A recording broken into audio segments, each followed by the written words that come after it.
Alrighty then. Hello, welcome everyone to this Wingspan Tournaments Discord live stream. We've got a tournament final coming up here for you today. This is the Elegant Sunbird Scuffle final, and it is between Danko and SmallFRie. So this has been a very interesting tournament, very long running. We had a group stage and a knockout round.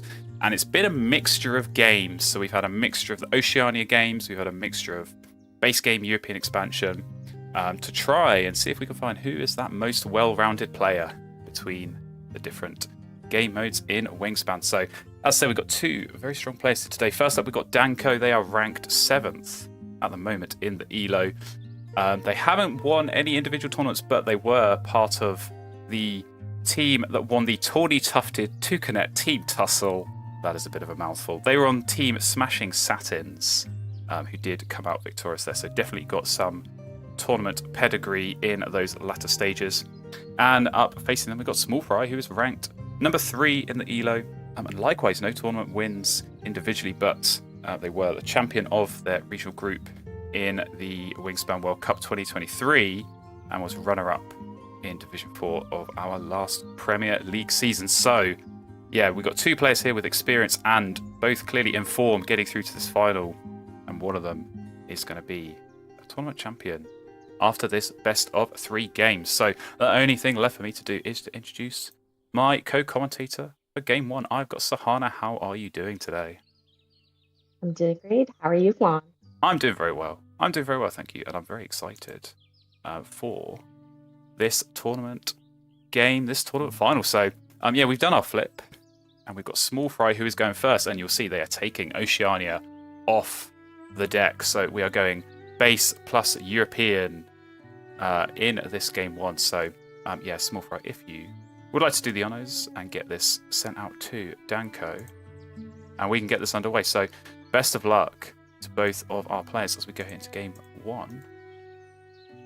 And let's see, what have we got to work with for SmallFRie going first? Well, I do like the look of that starting hand, especially on these baseboards as we are playing here with the European expansion, but not really got the wetlands option, so there might be something they're going to look at in the tray, but what are you going to look at keeping here in this starting hand, Sahana? I think the flicker might be good, maybe, but not a lot of wins in the feeder. The Harrier might be a good wetland option, since there's nothing in the tray either. Yeah. I don't know. What do you think? Well, I mean, with the Rodentologist, yeah, I was going to say, hadn't got a look at the bonus cards yet, but Rodentologist, that definitely makes Harry a little bit more appealing. And yeah, I mean, it is probably the best of a bad bunch in terms of what you can go for on the wetlands. I mean, you could go for the Kingbird as well.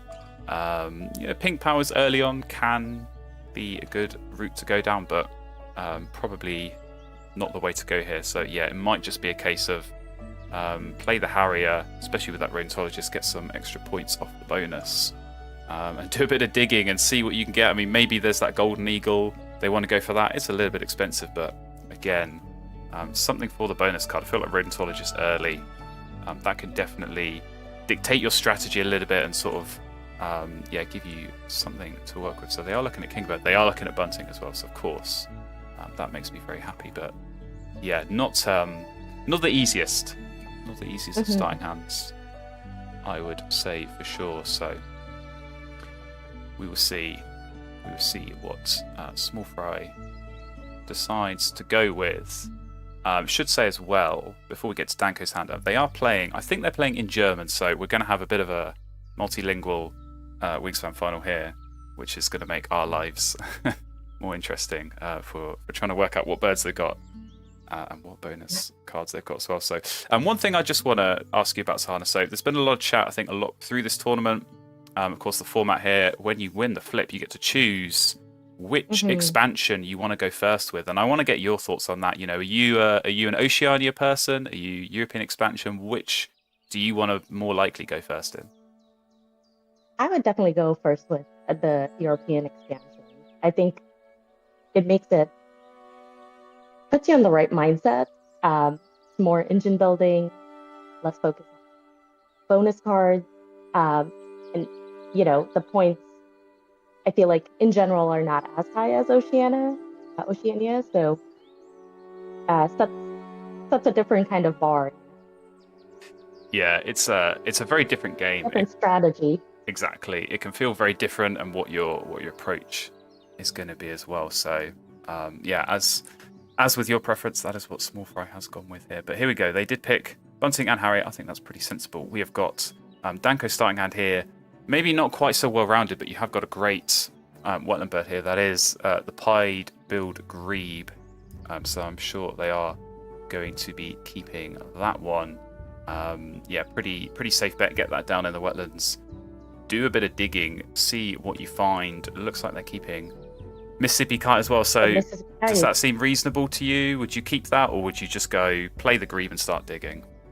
I think, given the first end of round goal, I'd probably dig, but I'm not sure what the bonus card they picked is. That's what I was trying to work out.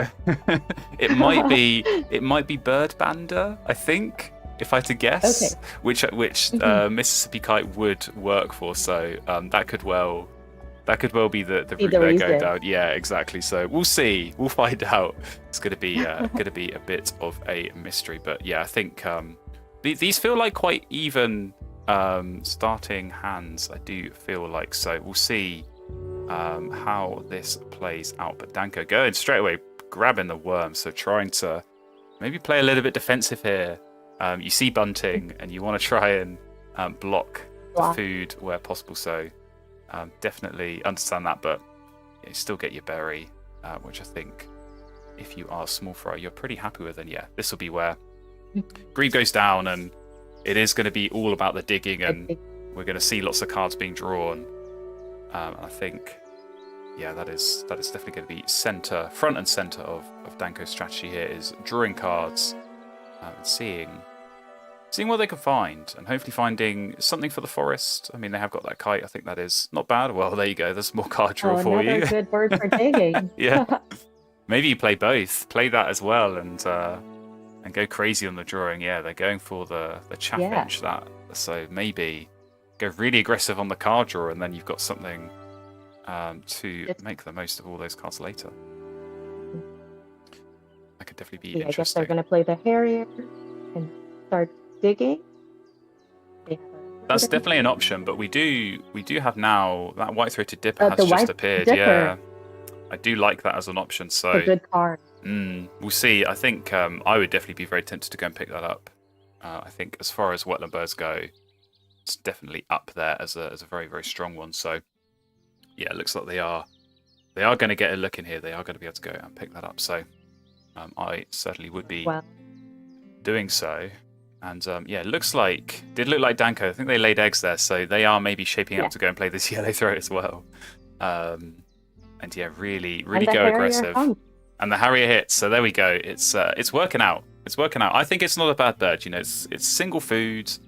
It's 3 points and another couple of points here with the rodentologist. So I think even just as a start, it's a pretty good option. And you know, any hunts it's going to get, I think that's a bonus. So that is definitely going to help them out. And yeah, I think this is working out here quite nicely for SmallFRie, so they can go and grab that fish. And now you've got to re-roll, so lay eggs with your bunting, and you can go ahead and get a worm. And here we go. Yeah, chipping sparrow coming up. So this could be very, very nice. This could work out as a nice strong forest if you go with the chipping sparrow and that chaffinch as well, with all these extra cards for tucking. So lots of good teal egg layers coming up as well. Lots of options. I think this is just the power of that early card draw. You play the grebe, you play the yellow throat. You're looking at 6 cards a turn at this early stage of the game. You definitely expect you're going to find something good. Would you go in the forest, or would you go in the one this last end of the round is birds? It is.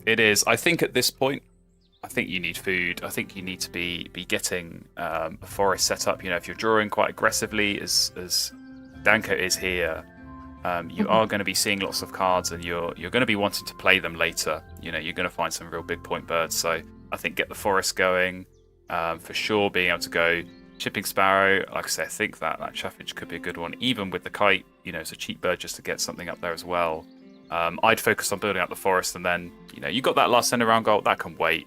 You can maybe find some nice big point birds, play those in the grasslands later. So everything's working out here for SmallFRie, laying eggs, getting the worm. And yeah, I think the Dipper is going to get played here. And that's going to really strengthen up their card access as they go into the second round. So definitely nice. And this is the pivotal moment for Danko. Do you keep digging here? It looks like they do want to. Oh, so they are. They are, and they're drawing like some pink powers. So, and Barn Swallow as well. That's really nice. And this is the power. They might be digging for a Raven, to be honest. And there it is. I mean, oh, fantastic! Wow, what timing! And I think that's a great find. Engine, yeah. Yeah, Raven and Barn Swallow now in that grasslands. That is very, very powerful, and definitely feels like, the kind of route you want to go down. So, look, if it was me, I probably would have committed. I probably would have started playing in the forest. But do you know what? The continued digging, that's the strength. It's paid off, and got themselves a Raven. Already got the rat as well and a worm. So I think you just go ahead and grab the final piece of food you need on this last turn. And get that Raven going in the grasslands. And we're on base boards as well, so Raven, grasslands, we all know how strong that can be. Very strong. Very strong. So this will be... Looks like they're going to tie the end of that. Indeed, so that Dipper doing a bit of work already, even before you can use the brown power. Getting it down, getting that end of round point as well, so... that is definitely going to be good for SmallFRie. And another thing here with Danko, I was going to say, they can grab this worm.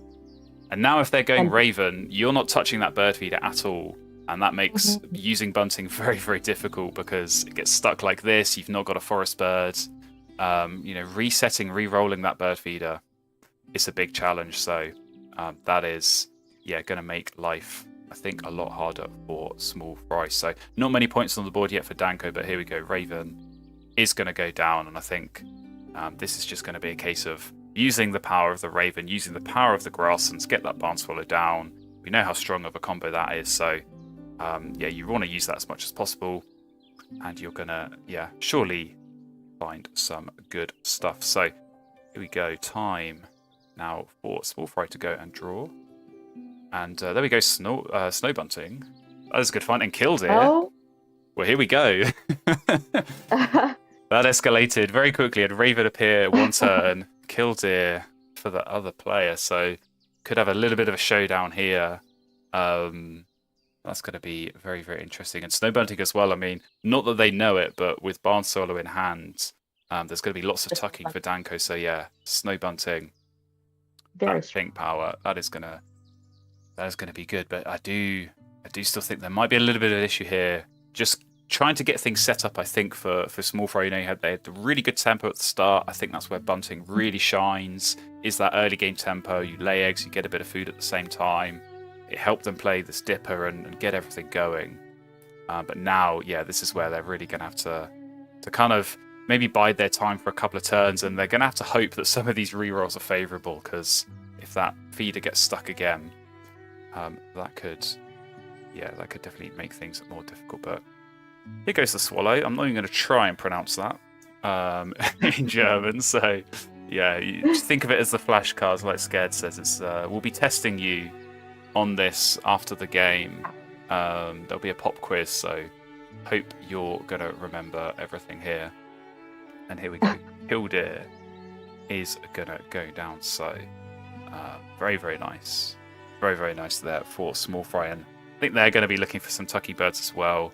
But I think, more pressingly, they are going to hopefully find, for their sake, some nice forest birds. But here we go. This is the strength of this grasslands. Lay eggs, tuck and draw, and then you've got the food gaining of the Raven as well. So should be a good, strong position here for Danko. With the Killdeer, what kind of birds would you be looking for? Do you think a bird that would allow you to re-roll the feeder? I think so. I think I'm The looking. bee eater. Yeah, bee eater. I mean, I'm firmly a believer, so I wouldn't mind a bee eater. I think a hummingbird here, to be honest. Hummingbird against raven. I don't mind throwing a bit of food at a raven. You know, they've already got pretty good food access themselves, and again, that's going to help move this bird feeder around and get food for the killdeer player, who is, you know, they're gonna have better card access now. They're gonna be laying more eggs, seeing more cards with that killdeer, so that food access should help as well. But yeah, other than that, I think you're really looking for engine birds, and yeah, hopefully build out a nice grass. How about a raven? So scared. Yeah, I mean there are 2 in the deck. We've had one of them come up, so look, when you've got killdeer, you never say no to a raven.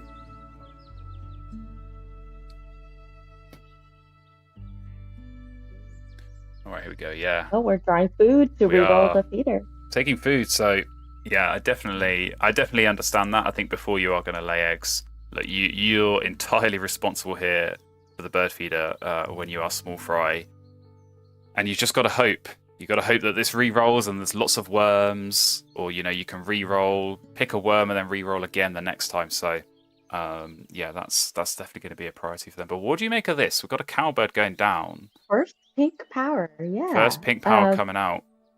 Up against killdeer. Are we gonna? Makes sense. Are we going to run out of egg space? I mean, they have got quite a lot, I think, on the yellow throat and the barn swallow. So it is going to be something they have to try and manage. But yeah, that's definitely an interesting one. I kind of didn't expect. Oh, there we go. Well, oh, all right. Scared. You done it.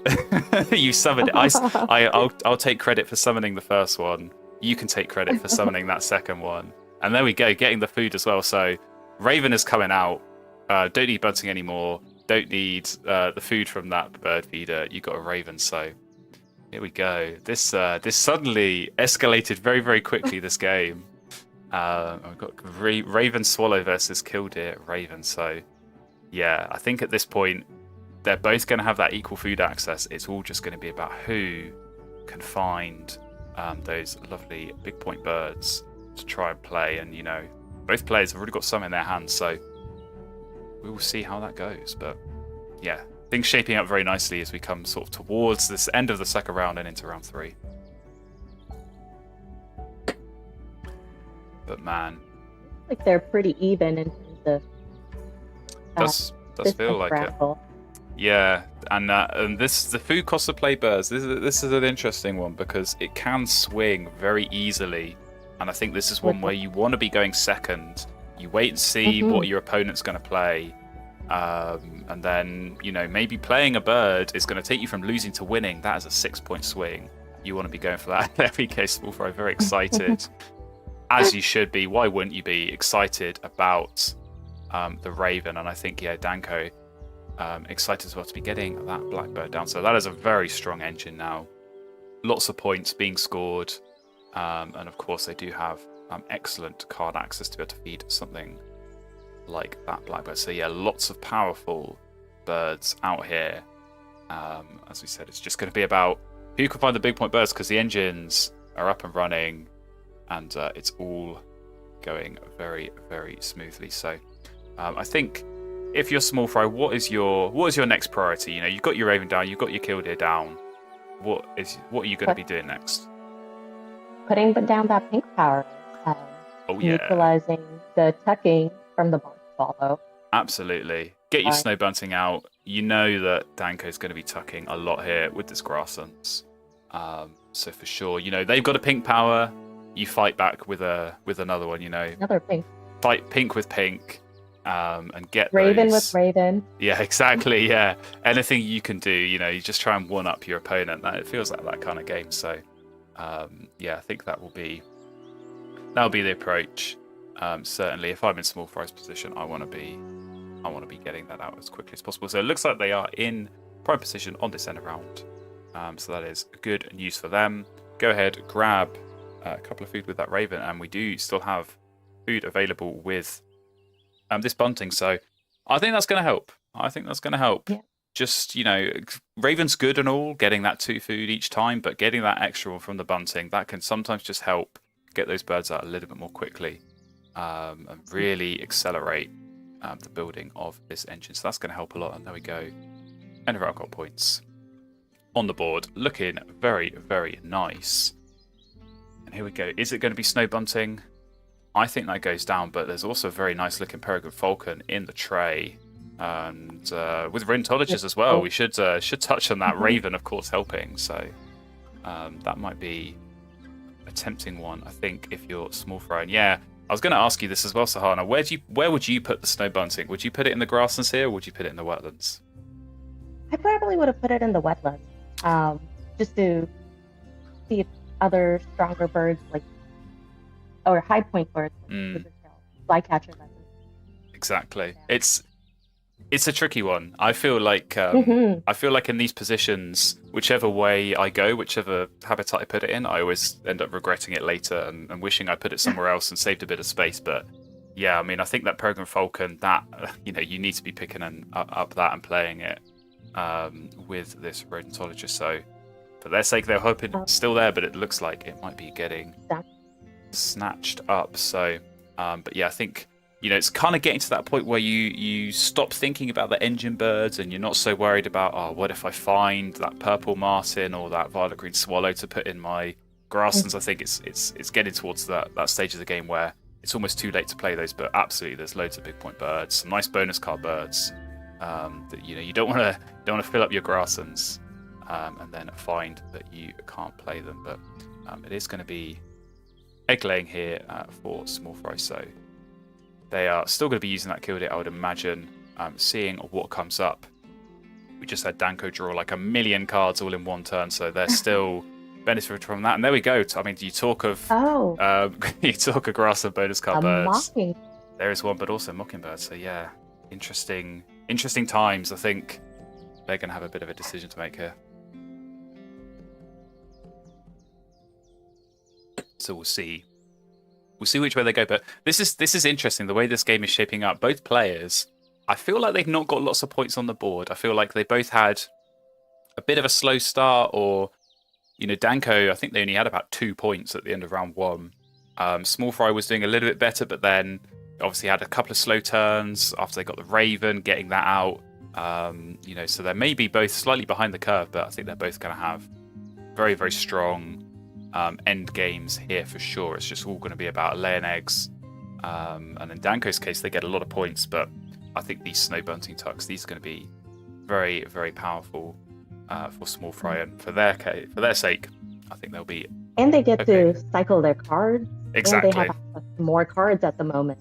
So. Absolutely.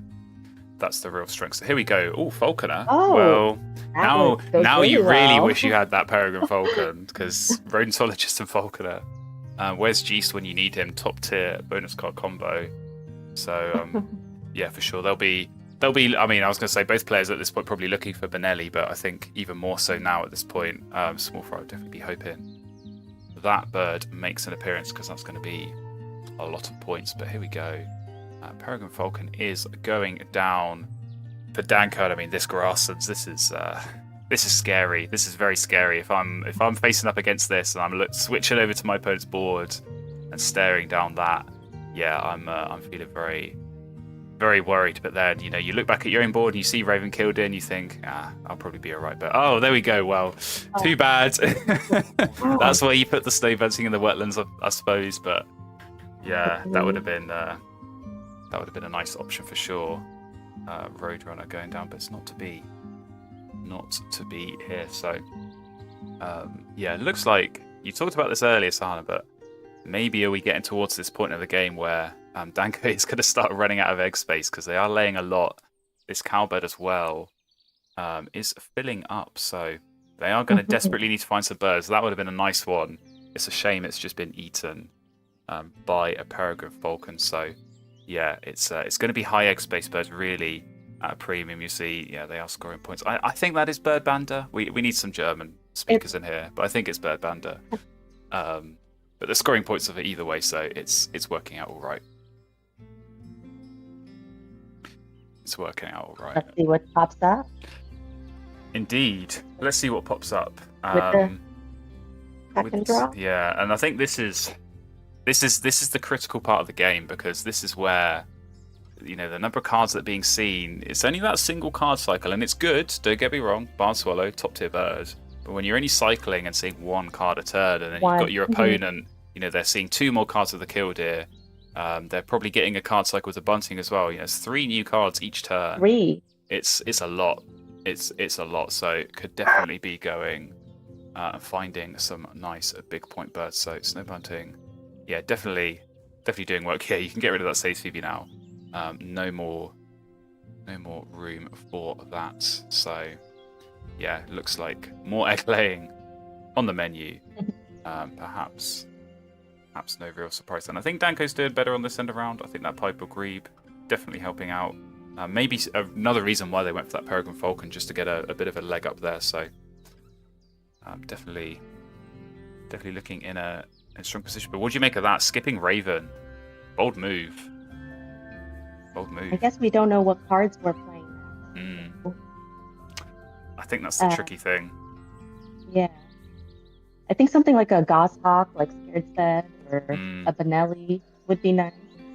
Yeah, I mean, we have a lot of cards in our hands. There's a lot of cards, and there's a lot of not very good cards. I think the highest point bird is that yellow-breasted chat, which I'm sure is not a bird that they want to be playing. But there we go, Danko playing Spotted Owl, and I think that's Ecologist, and obviously Omnivore is the other one. So both pretty good pickups, and I think Ecologist, that definitely makes sense. So that'll be 2 points, and I'm sure they'll be able to find another Forest Bird to try and play and get a few points more there. But Chetty's Warbler going down, so interesting. Things are getting desperate when you're having to play a Chetty's Warbler, but again, it's points. It sadly doesn't help for any of these end of rounds, which would have been nice. But there you go. Can't always make the most of Chetty's Warbler, and I'm pretty sure someone had the Grey-Lag Goose. I don't know if it's still in Danko's hand. Yeah, I think it might be. So that might be something they look at playing later. Again, it's not going to help, but just for some points, and yeah, toying with the idea here of just playing these cheap birds, and I don't mind that. It's not ideal. I think you want something bigger points, but it's egg space. It helps Ecologist. I certainly can't question it. So it is going down. And if it is Bird Bander that we have as our bonus, that is true. It'll help us max that out. That is true. Yeah, between the kite and the chaffinch, you get a few more points off the Bird Bander. So it's nice. Just one egg space. It's just one egg space, but it's better than nothing. It's better than nothing. You get one, and you're clearing one out, so, and it only costs 1 food. And again, like with Raven, I think sometimes you can come into this end game, you've only got 1 food in your supply. If you find like Egret Puffin or something like that, you want to play those, but you can't generate enough food. Oh, that would have been a lovely one. This Falcon is this Falcon's eating all of the wrong birds. If you're Danko, so a little bit unfortunate, but I think you're still happy with the points. So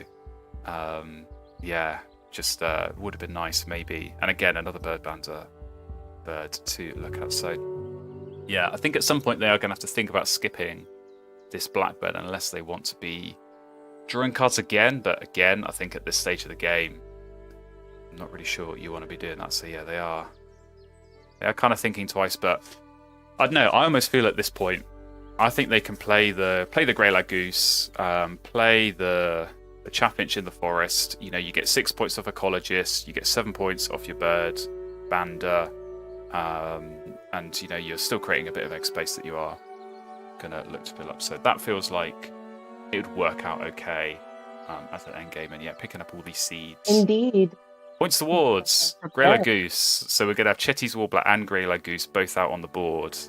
And neither of them are doing anything for the end of round goal. So, although getting that down will allow you to discard an egg to draw more cards if you go in the left.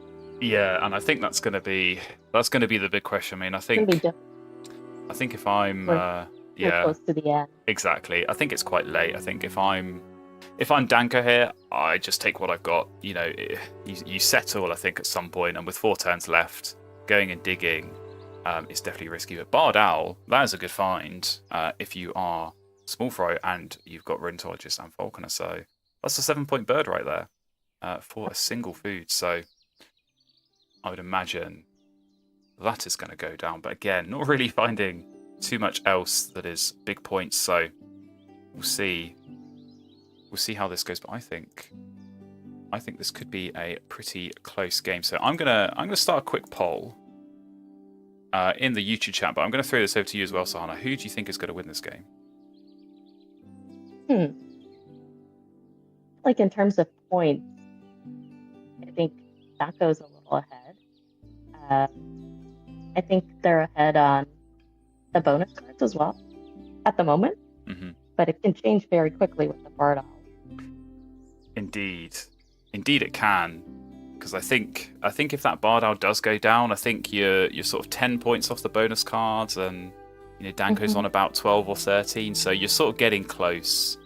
You're sort of getting closer in that respect. So yeah, I honestly don't know. I'm trying to work out for myself who I think wins. I think it will be pretty close. But I just keep looking back at this engine, and this Peregrine Falcon's hitting every time. And yeah, being able to use this. Eggs. Yeah, exactly.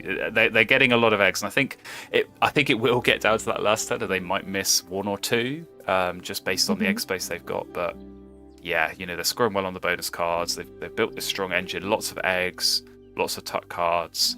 I think the end of round goals have felt pretty even across the 2 players, so I don't think there's too much to play for there. But yeah, I think it might just come back down to these bonus cards and that slight edge for danko, just bringing them out on top. So we've got a few votes coming in, and most people are going for danko. So we'll see if the viewers we are correct. Looks like we're grabbing food still to put down the chat bench. Interesting. That will go towards the ecologist.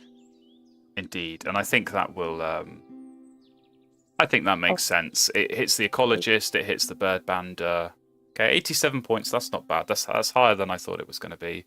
And yeah, you'll get a couple of points off there, 3 more points off that. So it's not bad. I think for a final couple of turns, that Chaffinch is going to be worth, I don't know, 8 points, something like that. And with all the bonus card points, and then you lay eggs for another 5 or 6. I think that's pretty solid as an end game. And yeah, I definitely don't mind that. So yeah, this cowbird. This has been an interesting play. I think when that went down, you kind of thought, good. You're getting the counters out to the Killdeer, and then the Raven came out as well.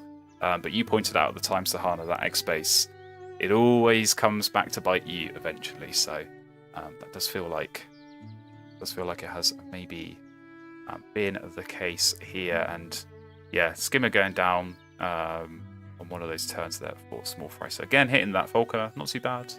Getting a few points. I would be very, very surprised if we don't see this Barred Owl making an appearance as well. So there goes the Chaffinch. 96 points. So yeah, they'll be getting over 100, and I think over 100 in a base board game. I think that's pretty solid, especially as I said earlier, considering they had about 2 points after round 1. So yeah, Raven Swallow definitely accelerating things. So keeping the rat definitely smells like Barred Owl is going to be coming out here. So here we go.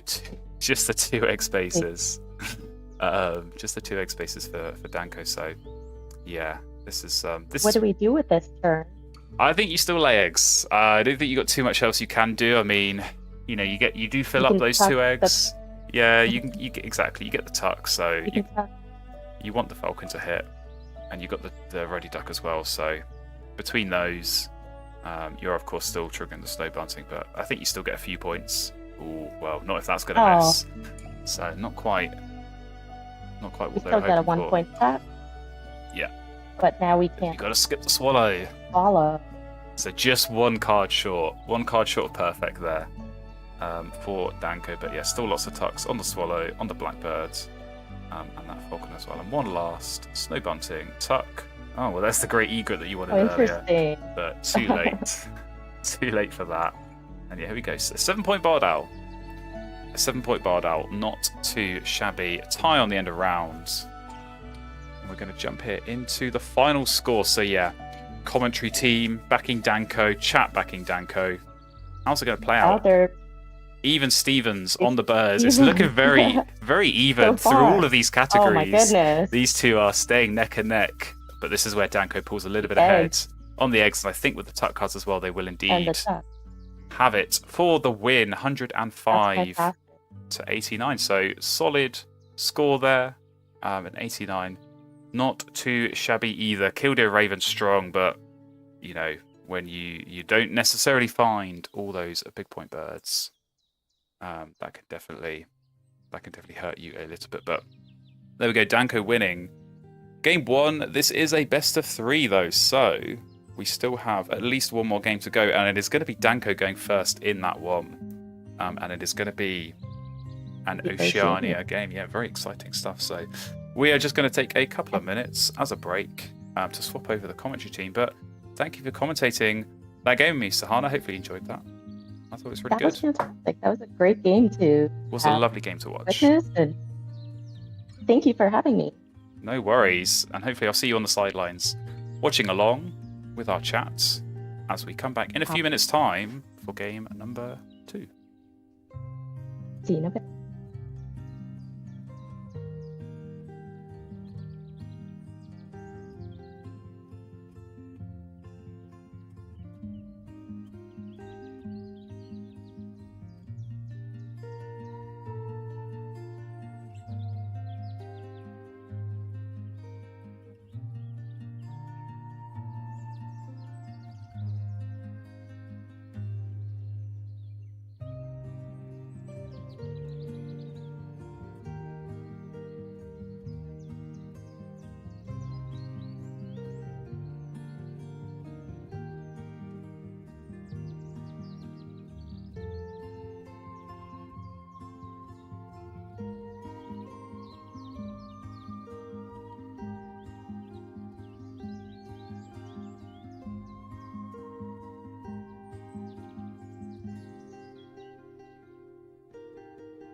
So hello there.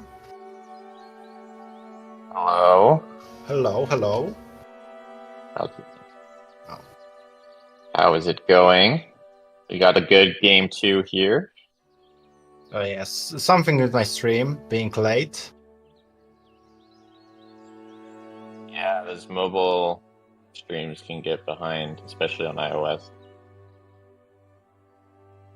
iOS has a foundational limitation with live streams where pretty much always it ends up being a little bit behind. Yeah, I think I'm gonna do one thing in a minute.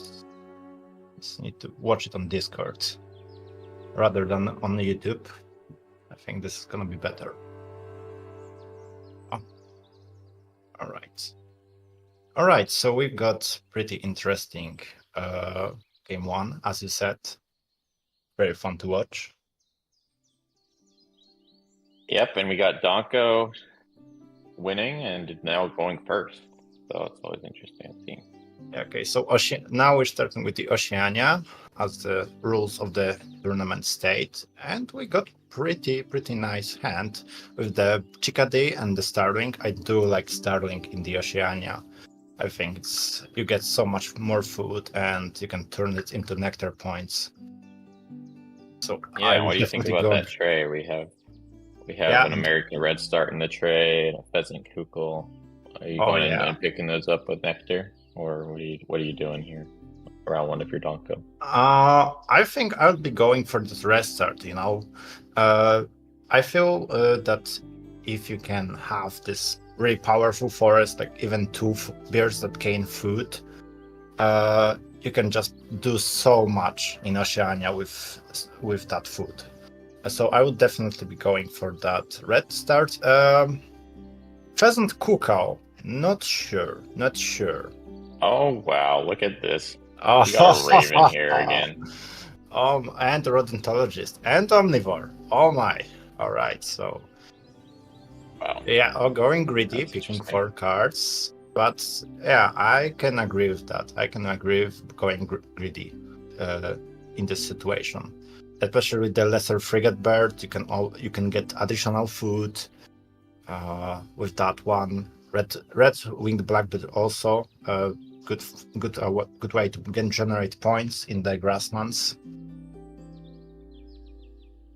Yep. This is very interesting.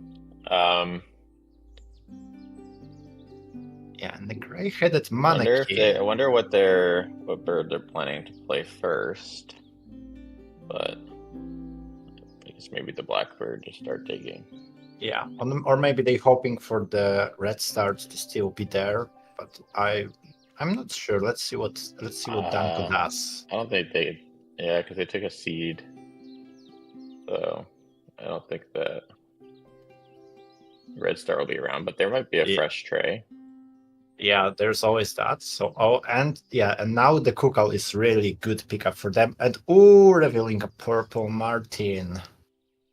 That is also a very good pickup for the I forgot the name of the other player, SmallFRie. Yeah, but they're not surprisingly not going for it. Okay. It's just opting to take the extra 2 cards, get the egg. Yeah, I suppose that's their strategy. I mean, the attack and draw birds aren't. There are still very good birds in the Oceania, but not as good as, let's say, in the European expansion when they are like instant pickup. I think always. Yeah, they're really showing here why they deserve to be in this specific final, because it's some good discipline, switching to a totally different expansion. Definitely. I know at least that was personally a struggle for me in this tournament. To keep yourself disciplined, to not be like, ooh, shiny. Exactly. I know what you're talking about. I have the same problem sometimes. Like, ooh, big point birds. I'm gonna need it early. I'm gonna need it later. I think this also has so good. yeah. I think it also has to do with. I think we're still getting used to the Oceania meta. and how everything plays out, because you can allow. I think you can allow yourself to keep those big point birds because food access is most of the time easier. But it can sometimes be devastating in the results. So still got to be careful with that. The fundamentals are still very much. Yeah. And Sterling going down. Actually, what do you do in the SmallFRie situation when you don't really have a good card draw? Well, are you going for that? I think that's a Pygmy Goose, the one with the nest box for the wetlands. Are just hoping for something better? I think I would personally like the Pygmy Goose in this sort of situation. But I think it was the right play to play that Starling first. I don't think you're in any rush to draw it. Yeah, I would say so. You have stuff to play, you can set up yourself pretty nicely, and just reacting to your opponent, playing that cuckoo and getting the free egg. Picking up a Willy Wagtail and Trumpeter Swan, both good. Oh yeah, excellent. We can actually deciding not to tuck. We can actually see the grassland wagtail here. I never personally played it there because it just feels more natural to put it in the forest. But here with the raven, I can see that. I can see that working out, especially the purple martin. I think the combo of the those resetting tray birds that allow you to pick up a specific card, a specific nest type, work really well with the tuck and draw, because sometimes you can just reveal a nice bird and you cannot pick it up, but then you have the tuck and draw and you can get it. Yep, for sure.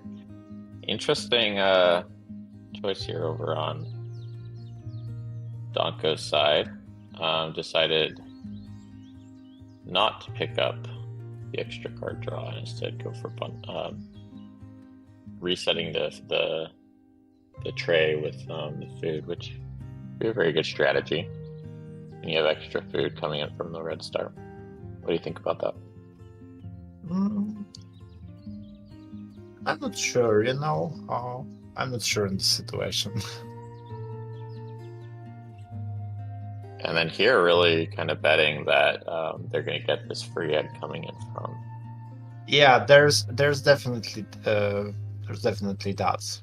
I mean, they will be getting those eggs later, which they don't know because of the raven. But there's this factor of I must get this egg because they need those eggs. They can't play really anything else. And sometimes that is misleading. They have the starling. They have the starling, I guess, as a backup is probably part of the thinking there. Yeah, I would say so. But you're not likely to get an egg at this stage with the blackbird out, so I think must be just preparing to get. Must be preparing to put that food under the starling, which is a little bit early. I'd say it's a bold move for sure. Yeah, definitely. I feel like you wanna use those kind of birds maybe round 2, let's say earliest, to just and use the food that you gather at the beginning of the game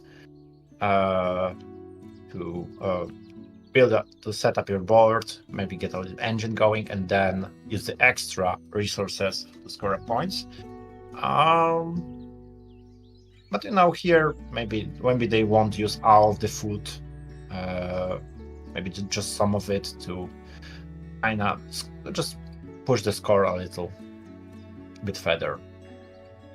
Resetting the tray. Yeah, it looks like they're using it to kind of diversify a little bit. They can get the 2 points here, and then keep digging. And one pops up. I mean, not a terrible bird here. You have passive egg gaining, really good food access if you can find partner birds. Maybe not ideal with the starling, but against the raven, I think I might go for the mince one here.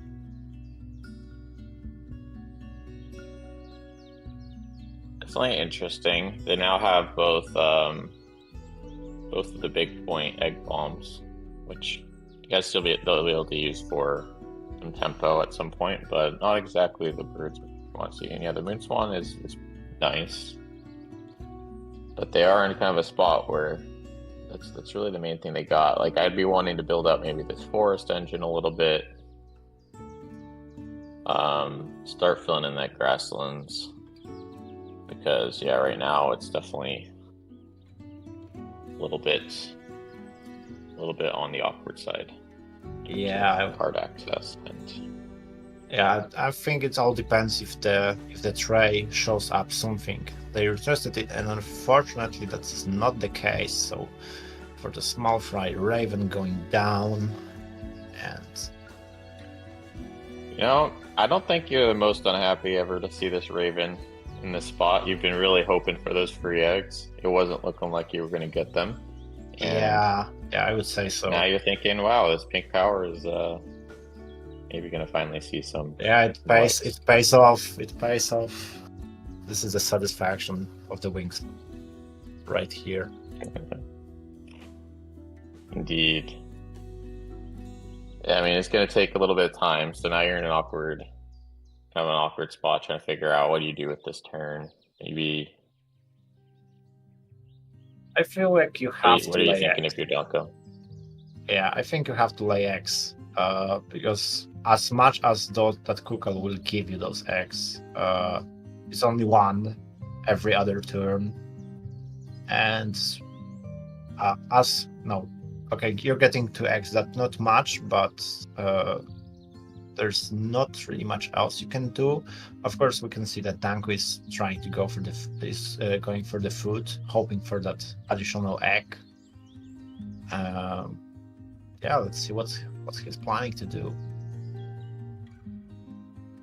Yeah, just maybe they'll play a little bit of a staring contest, but SmallFRie is saying, you know what, I don't really care. Take your egg.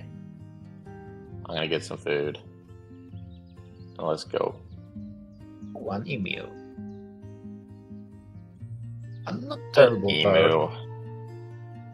It is not terrible, but it's also not good. I'd say on average, it is not. It is an expensive bird for what you get. Yeah, I mean it helps. Yeah, it helps with the egg space if that ever becomes an issue. That's for one thing, but I must agree that it is expensive for the points you get and the power that you also get. The fact that you need to share the grain that you get from the feeder. It doesn't encourage to play it. Yeah, you have to share it, and also there's no guarantee that you'll ever actually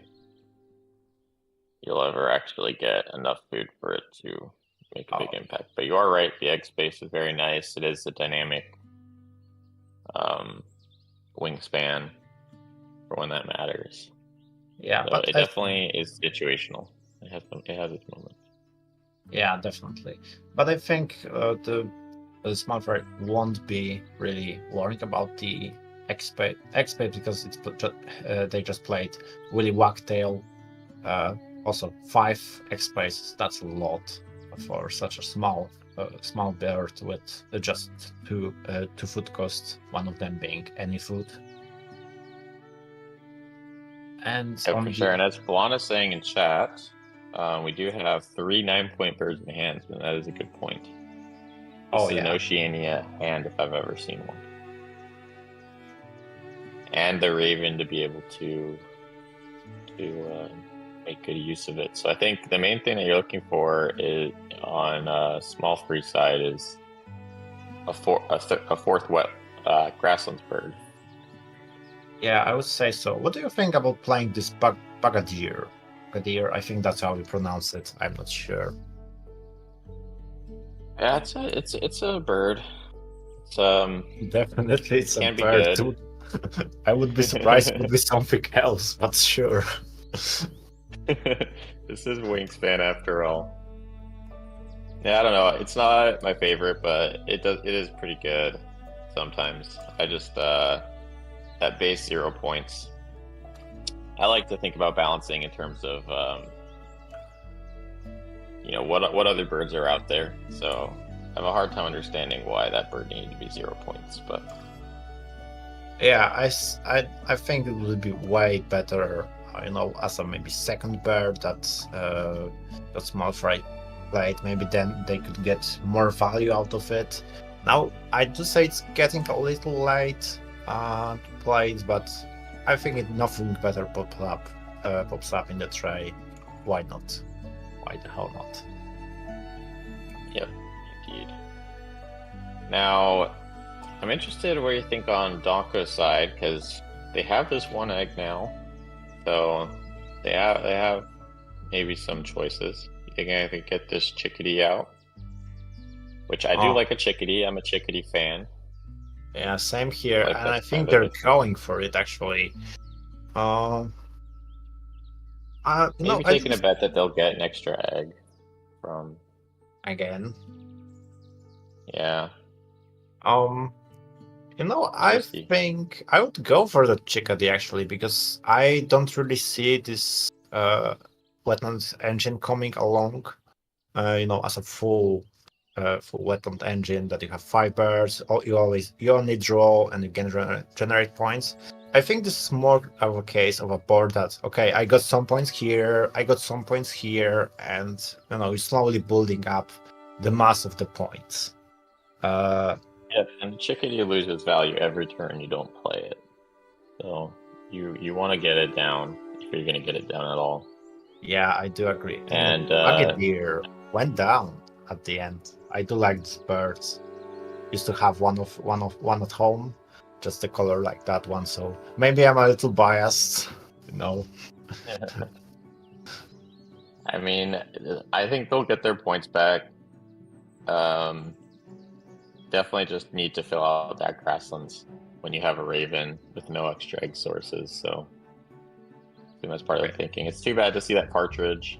Not going to be able to see any value, but yeah, it's hard to justify playing it right now. Looks like the plan here is to put some extra food away. Yeah, and we were speaking about finishing this grasslands, and this Chrome Grackle pops up. Their access is not the best, but I do think they can get good use of that grackle. With Willy Wagtail, they have a bunch of extra cards in hand. I think, it could be worse. Yeah, but we have to remember that 3 of those cards are big points birds that SmallFRie will like to play probably in the last round. So you gotta watch out for that. As Spawn points out, Grackle does hit Omnivore Expert as well. Oh yeah, that's a good point. Yeah. But you're not unhappy, and I guess. Yeah, I mean it's coming out. It's coming out well, and fortunately for danko, the 3 eggs are coming in.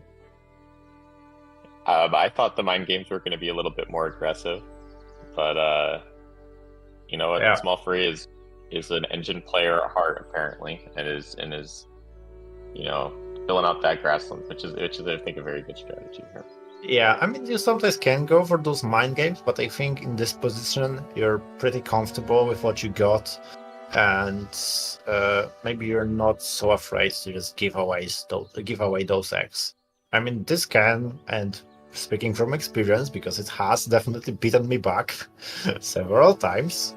But I think here maybe they are feeling pretty safe with the setup they've got. Yeah, so danko here is thinking about whether to tuck 2 birds or not.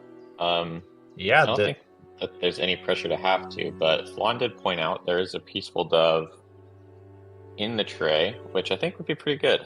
I think that's exactly the kind of bird you want. build up that forest engine. And it looks like they did go pick it up. So that will be a pretty good forest engine, but as we say it, a very, very, very strong grasslands engine so early. Yeah. Got to be feeling good if you're that's SmallFRie here. And also we got a question from the chat. Does he play the Nightingale? Well, we can speak for the danko, but I personally wouldn't be playing that Nightingale here in the Oceania. You have already pretty good food setup that you want to be using, and well, you don't really want to give your opponents. I mean, maybe here you don't really mind giving your opponents nectar, but in most of the cases with the Oceania, you don't really play that bird, unfortunately. Well, and it's not just Oceania. It's definitely less prevalent in Oceania. But here, what you're standing up against is a common Raven player who has access to 2 food per turn. A lot of times, that 2 food, if you're going to beat a Raven engine, it's going to be because you can get access to 3 food when they can't. You're playing the big 3 food birds, and you just don't want to be giving away food to anybody with that little food access. And also, yeah. And also, like, what are you giving? What do you need? Where are you putting it? Like, you're kind of trying to develop out your forest engine at this point and take advantage of that. So, yeah, there's an argument you could put it in the wetlands, but I don't think that's going to be your primary source of food. Yeah, also, again, Flan pointing out, just being our wingman here, that with the Starling and Australian Raven, you can play Nightingale, and that's absolutely true. Getting that food and turning it into points can also be really, really strong. You definitely can. It's an option to play it. We'll see if they do. Yeah, and also SmallFRie, I think they have their wetland planned out. The red's not the small frigate bird, if I remember correctly.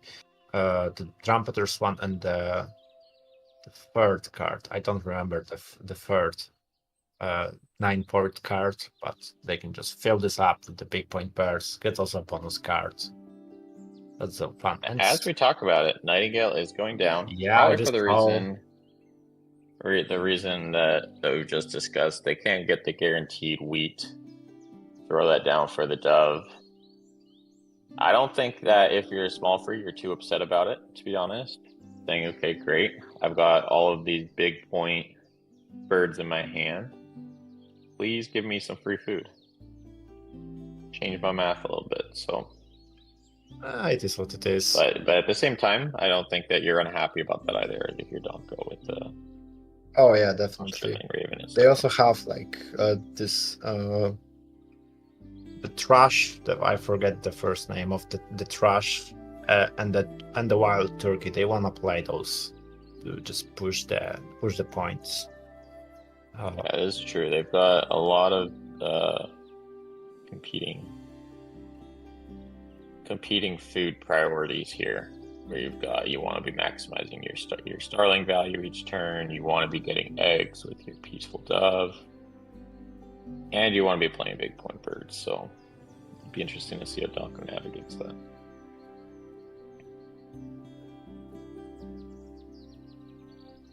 Now here's my question: if you're SmallFRie, you got this end of round goal, being what it is.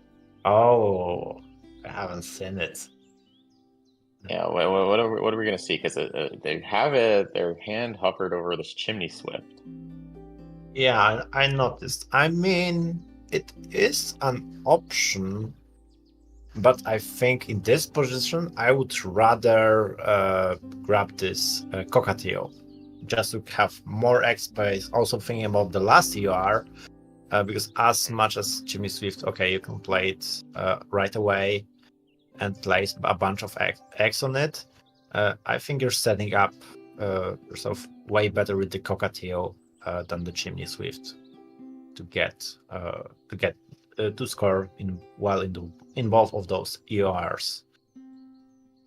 First, we're gonna It see. looks like they're looking at the top. They've got some options here with the tree creeper. That is actually very. Let's go! I love that bird. I love tree creeper, and I was so sad with the Oceania that it lost a bit of a value. But with this engine, it has. I feel it has a lot of.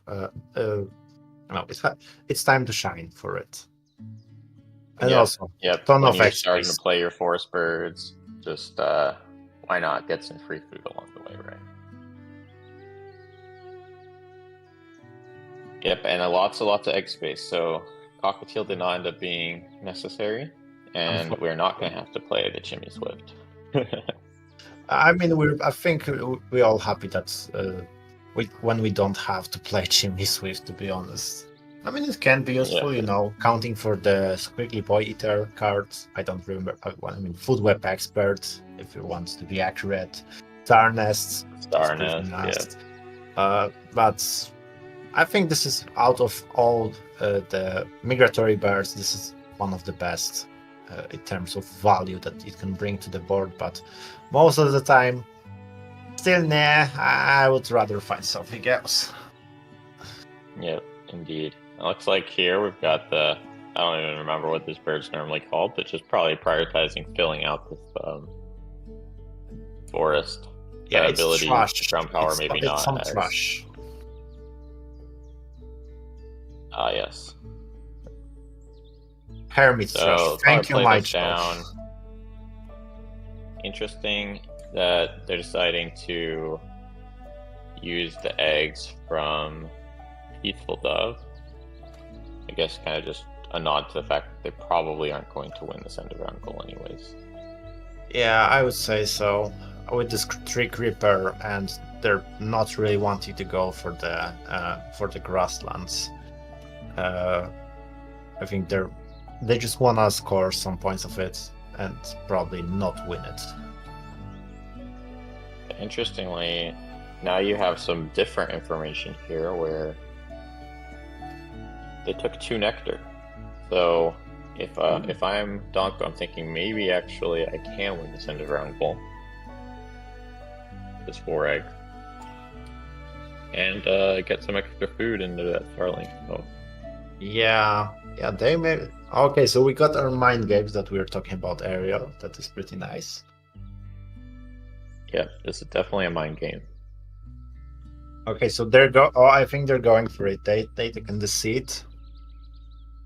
Yeah, I think it was probably always the plan to some extent to gain food, which is why opting to do it this way. But interesting choice over on SmallFRie's side, because they could have just taken maybe 2 fish and decided to win the end of round goal. Yeah, I mean, they can also play the trumpet or swan. That is also the case, and maybe that's the bait, and that is the bait. Oof.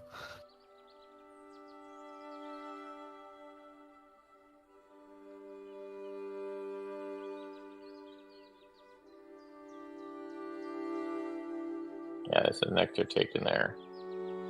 Thankfully. See if that comes back to bite them, but I mean, 9-point bird could be worse. Yeah, could be worse. And thankfully, danko can use the for the starling and just push off for the nectar race in the wetlands. Yeah, I think at this point they really want to be taking full advantage of the forest engine, maximizing their starling, maximizing that raven. I think danko's in pretty good shape here to be able to just have kind of an easy riding the rest of the game. One interesting note here as well, being able to play the egg bird. They're not going to have to lay eggs to be able to qualify for this last. danko's not going to lay eggs to qualify for this last end of round goal, which is really nice. Get that Kakapo. Oh, Kakapo could be really nice, and it's going to be picked. Yeah, I think it's an easy choice there.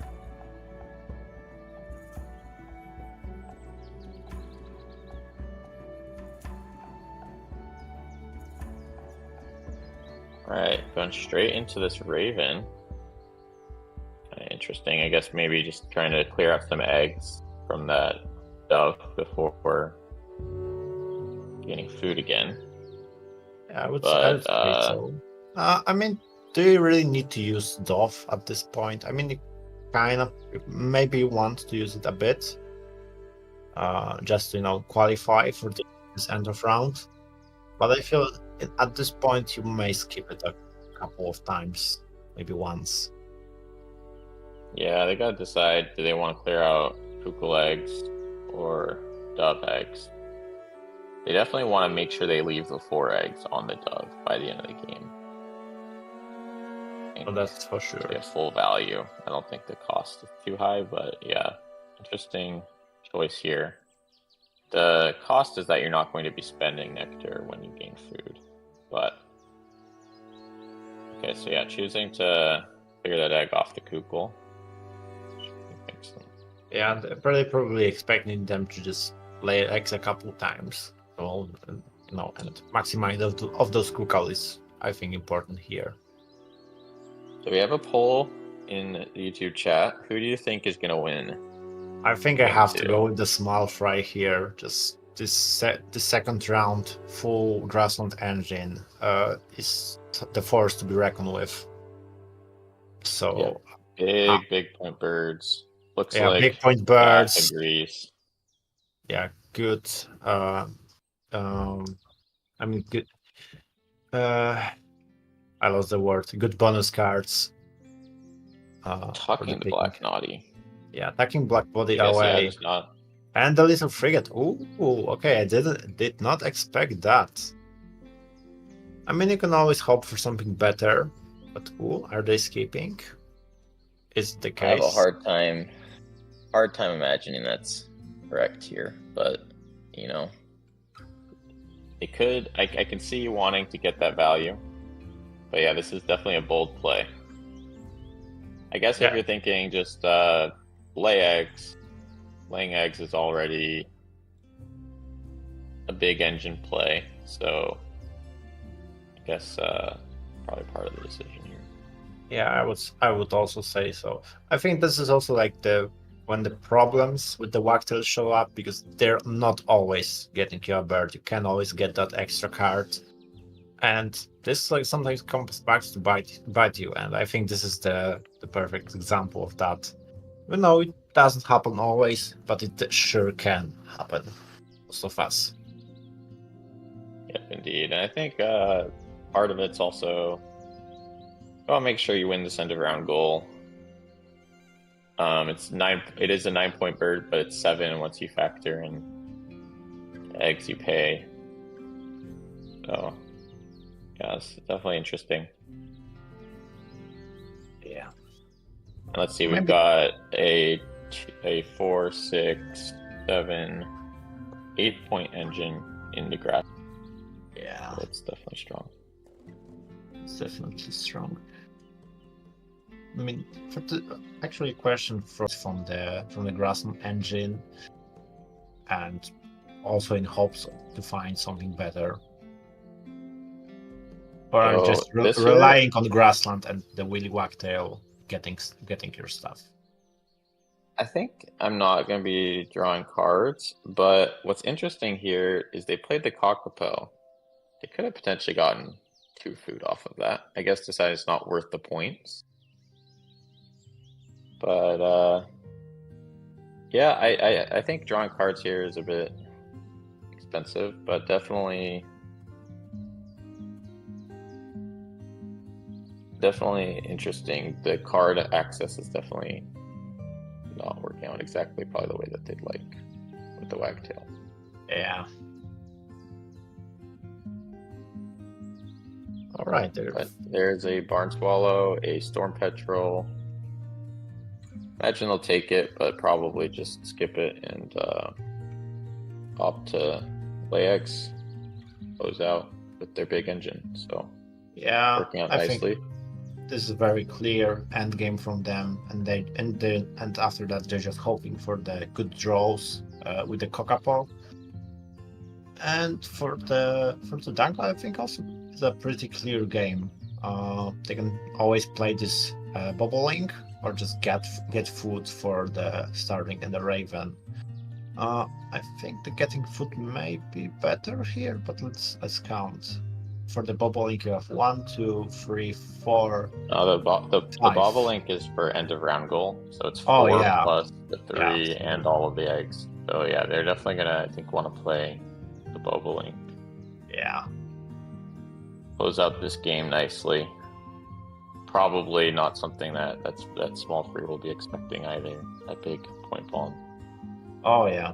So maybe the tables will turn. I think most of the chat were in favor of SmallFRie, but we'll see if the danko can surprise us. I think the danko is winning the nectar race, scoring better in both forests and the wetlands, while SmallFRie is only winning in the grasslands. So there may be something there, but we'll just have to see. Yeah, I mean they've got 8 points on Omnivore. Grassland Analyst, I think I saw 3 points. Yeah, it's 3. So not the best, but yeah, I mean it's definitely. I think it's good for both players here. I actually think this could be a pretty close one. But it's gonna be a pretty close one. And the Wagtail again missing, so we will have a skip tag under the Martin. Bit unfortunate, but nothing you can do about it now. Yeah.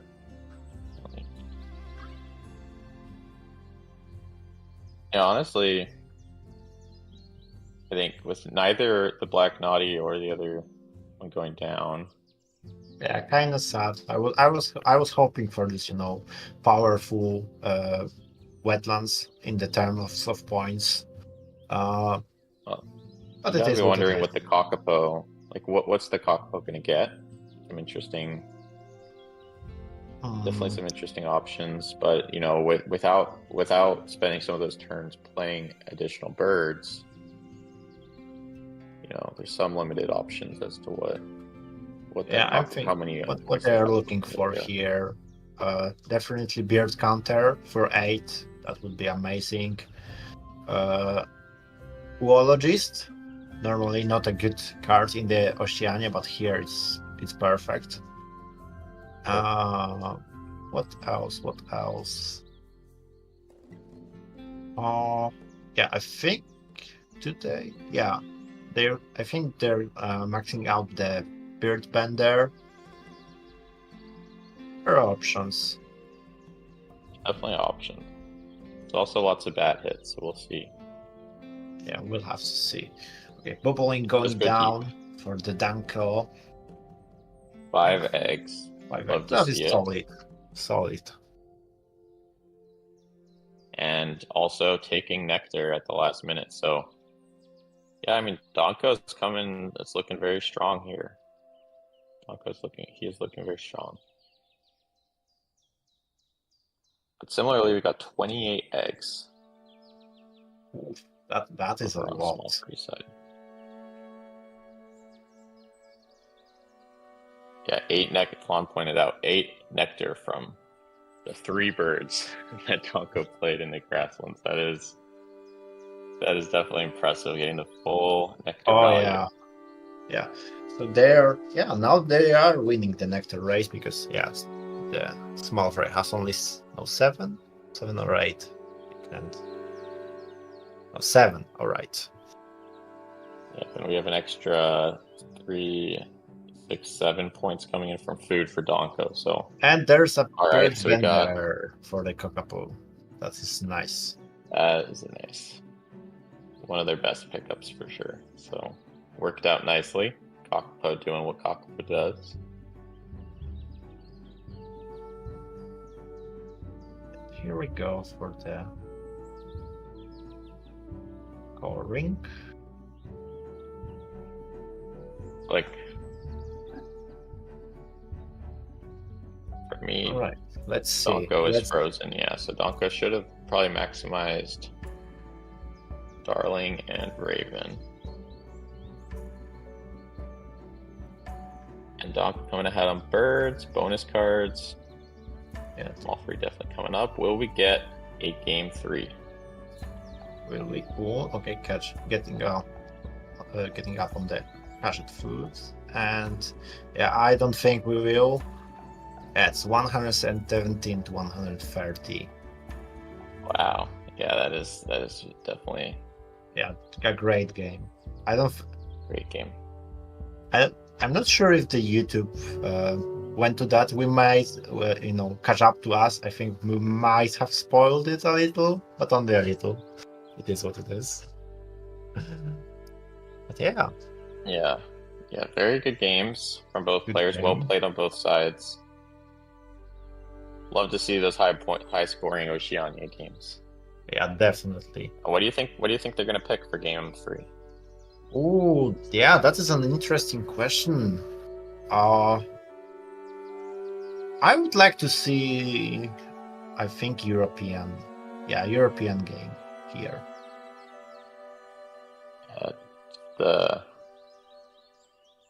Just to maximize this the opportunity when we got European expansion here.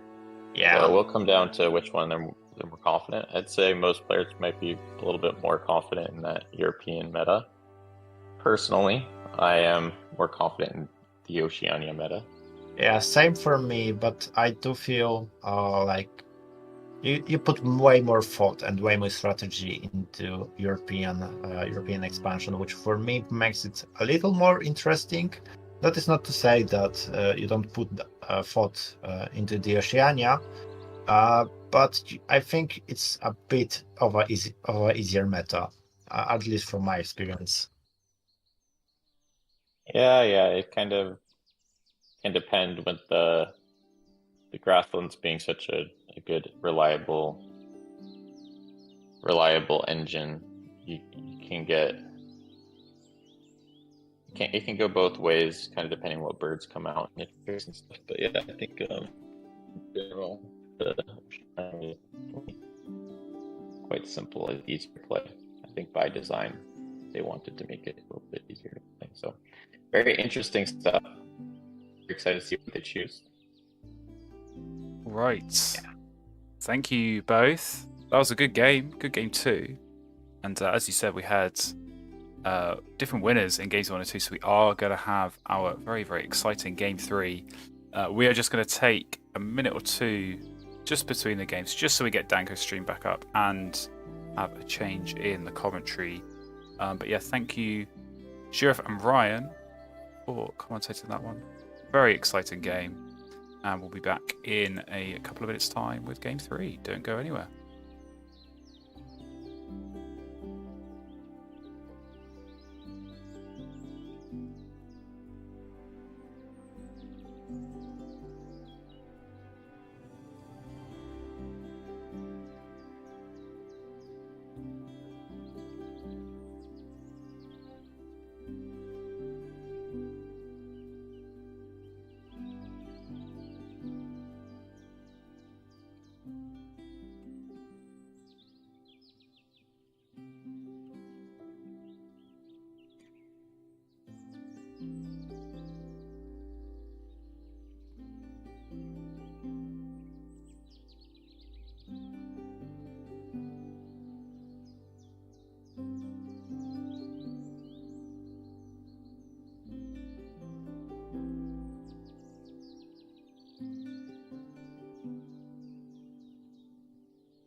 All right, we are back.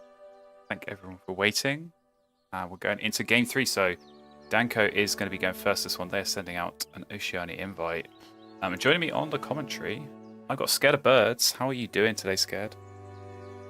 Hi, doing great. How are you today, Glenn? Excellent. I'm doing well. I've just seen 2 very entertaining games of Wingspan. I'm about to see a third. So hopefully it is going to be a good one. This is going to decide our winner. And yeah, did we get a little look at the tray? We did. Oh, okay. my goodness. Got some. Oh, I didn't even see the tray. Oh, okay. I thought that's what you were getting excited about. Click on the wetlands. Let's go. No, I was like, oh, okay. Whoa, those are nice too. No, I really like the Abbott's Booby and the Ryebill and stuff. Like, I'm still not over that new part of Oceania. And I feel like every time I get a bonus card I don't like, I'm like, it's cool. I'll find one of these other birds. I'll trade it. And, the kiwi and stuff. So yeah. I was kind of excited about that. I mean, it's a nice insurance. I feel like it is. I do find myself leaning more towards keeping these kind of bonus card birds early on in Oceania because you get that extra nectar at the start. You get that little bit of a you can. I think you can afford to keep something extra. Oh, let's get the stream back up. I think you can afford to keep that extra bird at the start because you do get that bit more food. And something like Abbott's Booby, like you say. Yeah, it's definitely a nice one. And it's so easy to get rid of a card if you end up not wanting it. You can trade it for eggs. Exactly. I know watching the baseboard game earlier, like I'm not playing in the EE tournament and I didn't play in this just because I was busy, and so it's jarring to see the boards. It's like, oh yeah, it's an adjustment. I can't trade things for food right away. It's a little bit of an adjustment. I mean, it's also like an old friend, but I just didn't remember it. Yeah, it does. It does have that familiar feeling, but I think especially in these sort of situations where you're like switching, from one game to the next, you suddenly go from a baseboard to an Oceania board, like that sort of quick adjustment. It can be a little bit tricky. So looks like Danko's going quite greedy on this starting out, which is definitely interesting. I think especially with the strength of this tray, I'd certainly be looking at picking up probably 2 of those birds of the tray, to be honest. So if you're keeping a lot of stuff, that makes it a bit harder. But we do see them going with the Meadowlark, so that could be a fun one in the grasslands here. Yeah, getting some extra eggs. Well, I mean, and there's also the going greedy so that you have things to tuck under that warbler. I almost called it a robin because I was thinking. Well, we can't see the English name, so yeah, I need these bird flashcards. Yeah, exactly. I hope you've been revising. So, but yeah, I think that's going to be interesting. I would certainly expect them to pick up the warbler here, and probably, to be honest, maybe both warblers, the savvy as well. But we'll kind of see. Yeah, we'll kind of see how they go with that. But maybe slightly more challenging starting out here for SmallFRie. Now they do have the rough, which I think is a pretty instant keep, and a pink power as well. And when you see maybe the warbler, maybe you think your opponent's going to go forest. You can play the tree sparrow, get yourself a bit of free food maybe. That's maybe the thinking there. So we'll see how that goes. I'm sorry, 1 second. We'll see how that goes. But yeah, very quick pick. Very quick pick for SmallFRie. So didn't have too much thinking to do there. But here we go. Danko is indeed taking cards, and they're going double warbler. So I think... can't question that really too much. That is going to be the start of a very, very nice forest, I think. Get that warbler down, and as you said, Scared, with some of this extra cards, just do a bit of cycling and see what else you can find. So Lapwing, early pickup. We're going to get a bit of a gamble, and I feel like everyone's got an opinion on Lapwing. I don't like it quite as much as some people, but we'll see if maybe it is going to do the job here with some extra food. The Lapwing, I think, is so powerful at the beginning. I really like it. But is it worth a turn? Is it worth a turn to pick it up on its own? To pick it up, right? That's where I'm a little bit more hesitant. But we'll see. I mean, if they play it here and it gets them, a million food, or maybe, well, there we go. Only 3. See, what did I tell you? Yeah. Lapwing. I know. Okay. It's trash. It's worthless. Maybe I won't go that far, but yeah, totally trash and worthless. Not what you're hoping for. One example. Not what you're hoping for. Not what you're hoping for, right? Well, the nice thing is though that SmallFRie still does have some birds that he can play in the forest. So, not all is lost. There's a little time with this food.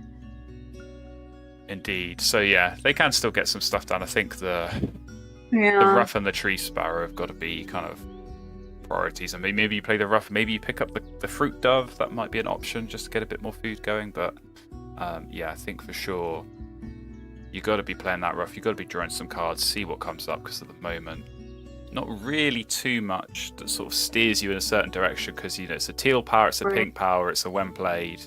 You want those brown powers early on. And what about this pink power that SmallFRie has? Because the only getting the wheat is a little crippling, and I know we've talked about that, especially with Oceania, because it's on the same side as the nectar, which everybody wants. But at the same time, you see that your opponent played this warbler in the forest, and you see they're probably going to be getting food a lot. Like, would you consider that, or are you just kind of not going to play it? I don't know. I think if I was going to play it, I think it would have gone down. I think you play it straight away so that you're getting maximum benefit. I think, it's like with any pink power. The longer you leave it, the more turns you wait, the less benefit you're getting from it. So I think you do want to maximize the benefit where you can there. Looks like Danko is having some technical issues, so hopefully we'll get their Wingspan back up and running. But yeah, as you say, with the pink power, it's kind of tricky. So I'd probably imagine here if I'm SmallFRie, you play the ruff, you do a bit of drawing. Extra cards, you always need those when you're going with ruff to make sure you're maximizing the tucks at the round end. So I think that might be the play. And then maybe, with this end of round goal as well, you've got to think about how many birds you want to be playing. Especially on Oceania boards, you've got to think, where are my eggs coming from? It'd be definitely interesting. I think when that Meadowlark is going to go down, that's the interesting thing. I'd certainly imagine Danko is going to play at some point, but if you play it too early, your opponent sees that and thinks, great, I'm going to get free eggs. And then maybe it sort of lulls them into that false sense of security and they get stuck without eggs. But equally, you want to get that benefit, and you want to make sure that you're getting extra eggs when you do. Right, and that's what I was going to ask. Do you think? Keiko is kind of nice. With the Meadowlark, I was expecting Danko to maybe play that snipe or sandpiper, whichever one it was. Just to be able to really maximize that, but it looks like that was the one that got tucked. Yeah. It's always difficult. I think if you're just objectively looking at the powers, Savvy's Warbler versus Snipe, Savvy's Warbler is better. You're getting extra cards, you can draw them from the tray. But I think, like you say, having that extra ground nest, having 2 of those early on, so that you can fully maximize on the Meadowlark, that is key. So. Yeah, kind of suggests to me maybe they're not that interested in going with the Meadowlark. Maybe it was just keeping it with all these other cards, just as a bit of a cycling, food almost. You're feeding this warbler and hoping to turn these less desirable cards into something a bit better. So it certainly seems like the approach here. And yeah, maybe that Pakiko does go down. That's not a bad egg source. You of course do need something next to it, but kind of remains to be seen. I think for now it does seem like it is a lot of digging going on for Danko, and yeah, I'd imagine the same for SmallFRie now that they've got their ruff down. I think SmallFRie is frozen on my feed. Well, so we had Danko was frozen a little bit. I think they're both hopefully back up and running, but yeah, we've got the ruff down in the wetlands, so still plenty of turns left in this round.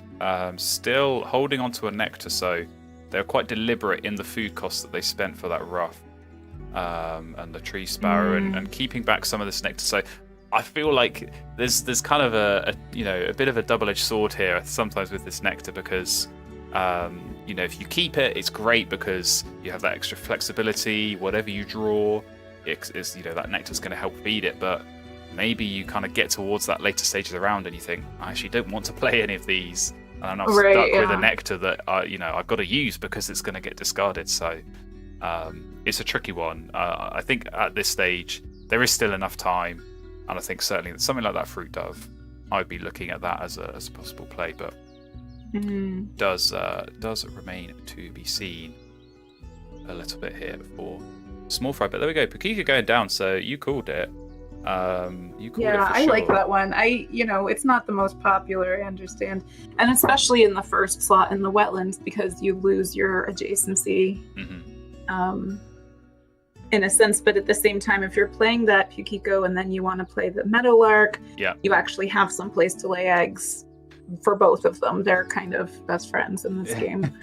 Yeah, it does help in that sense. So we'll see. I mean, again, very deliberate food choice, keeping the worms. So maybe they're going to lay eggs now and play the Savvy's Warbler next to it, and then that's the adjacent birds to get the extra egg on. So we'll kind of have to wait and see. We'll kind of have to wait and see on that, but it could be digging underway quite soon. But yeah, SmallFRie laying eggs, so maybe just biding time, because they do know the Savvy's Warblers. Then I think that's important whenever it's in this first round, and you kind of have got to try and remember what cards it is your opponent's picked up from the tray. What could they potentially have in their hand that they're going to use? And you see the worm there as well, and you think, okay, Savvy could be incoming. If that's going to get me some free cards, that is going to feed this rough, then that could definitely be something that you want to pay attention to and try and maximize off. Oh, absolutely. But I think with the rough, you want to make sure. I mean, you don't want just 3 cards. Like you're gonna like some of them, right? So, yeah. I mean, I wouldn't hate a little bit of digging. No, you always want spares. So I think. Yeah. I think they could probably afford to draw cards twice here. I mean, you probably draw cards twice. You give yourself that 1 extra turn to play a bird with that 1 nectar. I think. I'm gonna say it again. That fruit dove. I think that is going to be potentially a good one just to help get something going in this forest and get a bit more food production underway. Because at the moment it is just this tree sparrow, and the way that Danko keeps taking food is blocking the seeds every single time. They're not coming up. And I mean, you touched on it earlier. I think nectar's always something that players want to grab, and when that's half of the dice that have the seeds on them, I think that just makes things a little bit more tricky. So they go drawing, but going for the black turn. So that might be, again, just with an eye on seeing more cards. Maybe the bonus card as well. Wetland Data Analyst is such a tricky one, but that might be something on their mind at least. And there goes the Meadowlark. So it is Meadowlark, not Savvy's Warbler. And as you said, the 2 best friends there sitting next to each other, and they're going to help each other out, I think, as this game goes on. And that makes that Phoebe oh no, that's not a Phoebe, I'm sorry. I had to close it again. But the black turn, I mean, SmallFRie's ready with all this ground nest. Absolutely. Space. Ooh, Kakapo again. Nice Kakapo and Booby, so getting some good bonus card action here. That is going to help out a lot, for sure. But yeah, there we go. Only 3 birds down for Danko, so SmallFRie with the 4 getting this end around, which is very, very nice. Are they going to pick up that fruit dove? No, they're not interested. So they're just going to keep on digging. And use this rough maybe. Now is the time to pick the birds that you want from the tray. But yeah, that European robin, I think that could be a good one. I think they do probably need that 1 seed to come through. And then it'd be easy to get down. But there's the American robin. There's the birds you keep talking about making an appearance. So I know. I'm sure they'll want to get that down as well. But yeah, definitely interesting opening rounds. Very kind of different approaches. We've got a lot of brown powers on one side, and we've got a lot of variety in colours on the other. So we'll see how this plays out for both of them. But yeah, definitely some nice options on both sides. And no Raven yet. No Raven yet. We'll see if we can summon one for this game, or maybe we can go Ravenless for a change and have just a nice clean fight between players going with more conventional non-Raven strategies. But how's that for a tray when you got Falconer? Yeah, that's what you want to see. Or tray. Yeah, that's what you want to see. So I think definitely that wedge-tailed eagle. That feels like a good one to get down in the forest to start building something out there. Definitely hit or miss. What's your experience with this wedge-tailed eagle? That's what I was gonna say.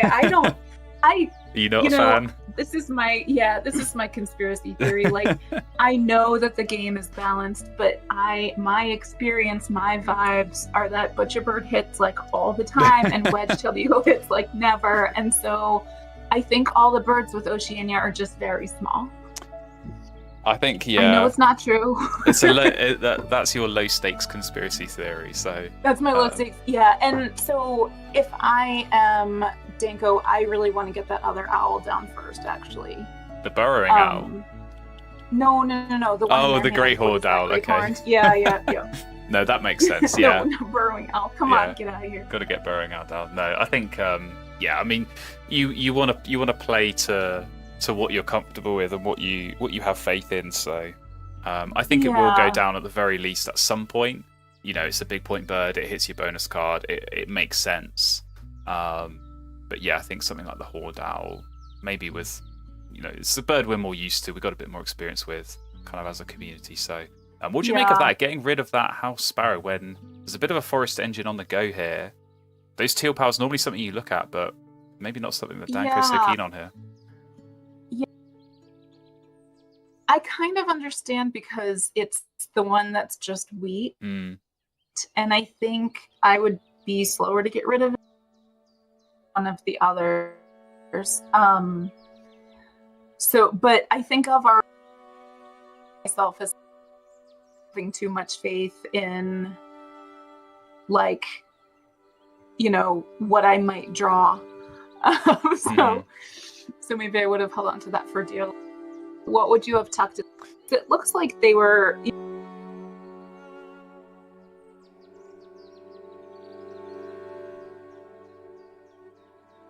Oh, I can't hear it. Okay, I think we're back. I don't know if we lost you or if we lost me. Okay. For a second there, but I think we're... Oh, yeah, my computer... Can you hear me? I can hear you. Okay. Might need to do a hardware reset or something, but we'll truck on. So I think what you were asking me was would I have kept the sparrow? Would I have tucked something else? And I think I would have done. I think this Savvy's Warbler, they're sort of still keeping hold of that. I think for me it's getting to this point in the game where I don't know necessarily how much you need that anymore. If you play that, you're probably only going to draw cards once, maybe twice more after that. I think you can get away without that. Just use that as a cycling bird. The priority here has got to be setting up this forest, get these nice big falconer birds down. Something like this Shrike Thrush, when it gets 2 rats on a reroll, is exactly what you want to see. So yeah, I think more of that. Keep cycling. And I mean, you talk about that not being, only having seeds for the sparrow not being ideal. In a way, seeds is exactly what you want to take, because that's what the tree sparrow is going to gain. So it's true. If you're already taking those to block your opponent, you may as well get a bit of benefit from it. So I think I certainly would have kept hold of it a little bit longer, just to give myself an option.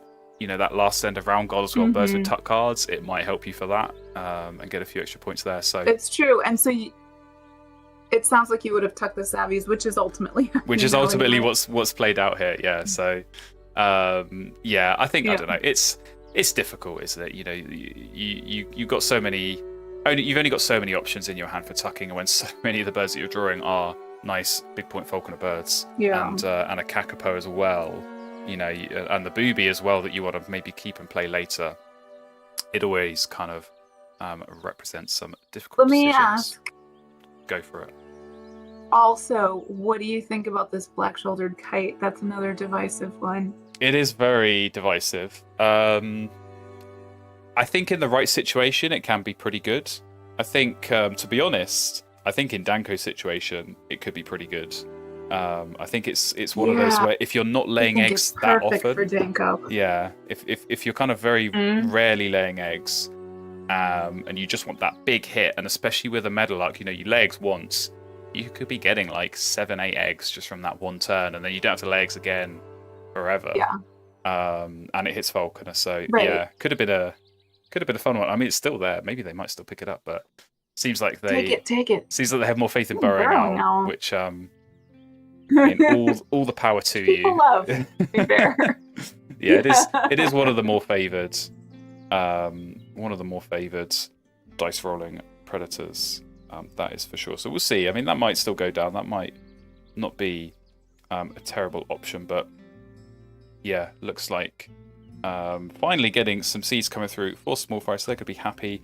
They got a lot of big point birds in their hand. They got this whooping crane that's going to be nice for later. Yeah. I think I can see a woodstock in there as well, and a Bell's Brew. So this could be a very bonus card heavy game, which I think we always like to see. Going for those gambles, see what comes up.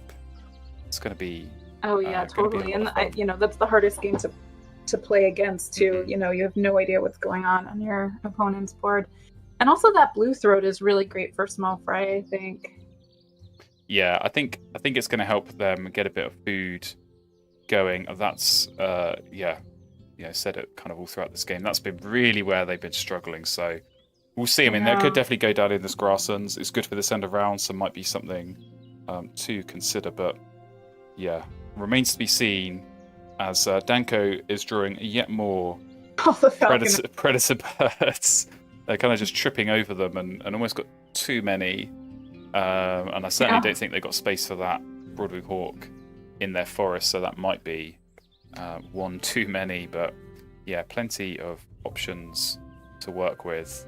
And yeah, just more cards here. That's going to help.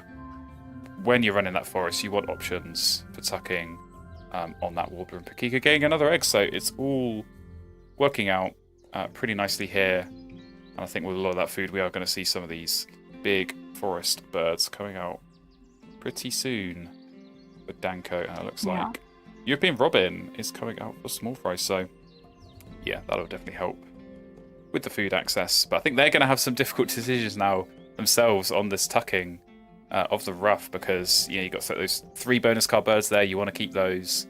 You probably want to keep the blue throat as well. So many good options. Yeah. It's tricky. I almost don't want to tuck any of these, but I think you have to. You have to tuck at least some of them, because it's missed points. I mean, Blackbird's gone, right? It is getting to that point now where probably Blackbird can go. So we're seeing that, but it looks like Kakapo's coming out early, and is that maybe an end of round play? We'll have to wait and see. Yeah, it has to be. But I think that probably might have just been a reaction. We saw the Robin go down, so that might have swung it. Yeah, there we go. Right. The Robin swung it in SmallFRie's favour, and Danko's saying, I'm having none of that. Play the Kakapo, and it's the same as some of these other round goals we talked about in the earlier games. They can swing very easily just from a single play, so certainly a good time for Danko to go and get that down and win at the end of round. So very nice for them. And yeah, still plenty of time to start getting these nice big point Falconer birds out. Is this the time when you lay eggs? They've played this Meadowlark. They've not actually used it. It's been there as a sort of collection basket for the Pakiko eggs. But I feel like they've got to use it at some point, especially with this end of round, and just helping get more birds out. So do you think they're going to lay eggs now? Do you think they're going to play their good friend Burrowing Owl first before doing so? Well, I mean, Burrowing Owl is going to get you more points, right? Of course. It's obviously going to hit. No doubt. Yeah, obviously.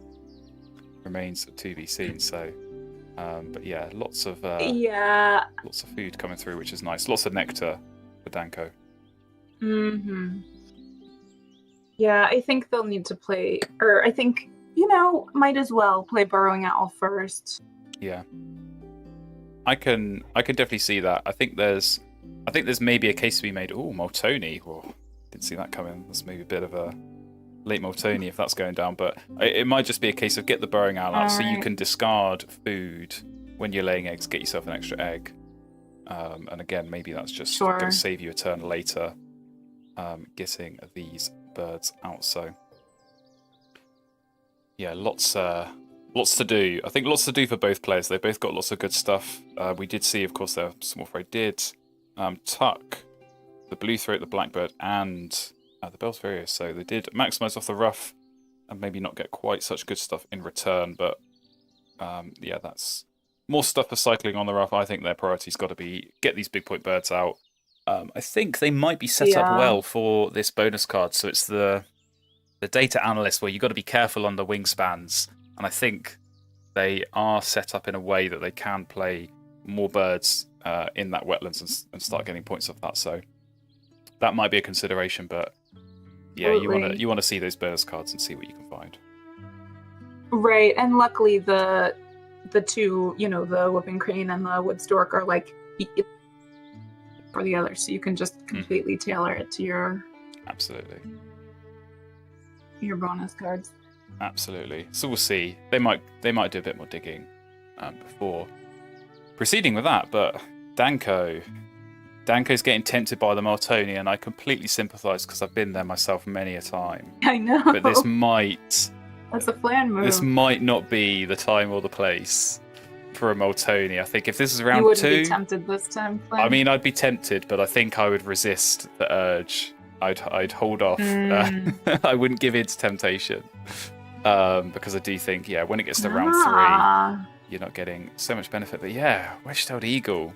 Go for that in the grasslands. Over their good friend Burrowing Owl, so that's definitely an interesting one. Maybe not so much faith in that hitting regularly in the forest, but maybe equally they might just be laying eggs a few times. Talk to Danko about this. Yeah, maybe they're just going to lay eggs a few times. Right, that's true. With the end of round. So we'll see. We will see.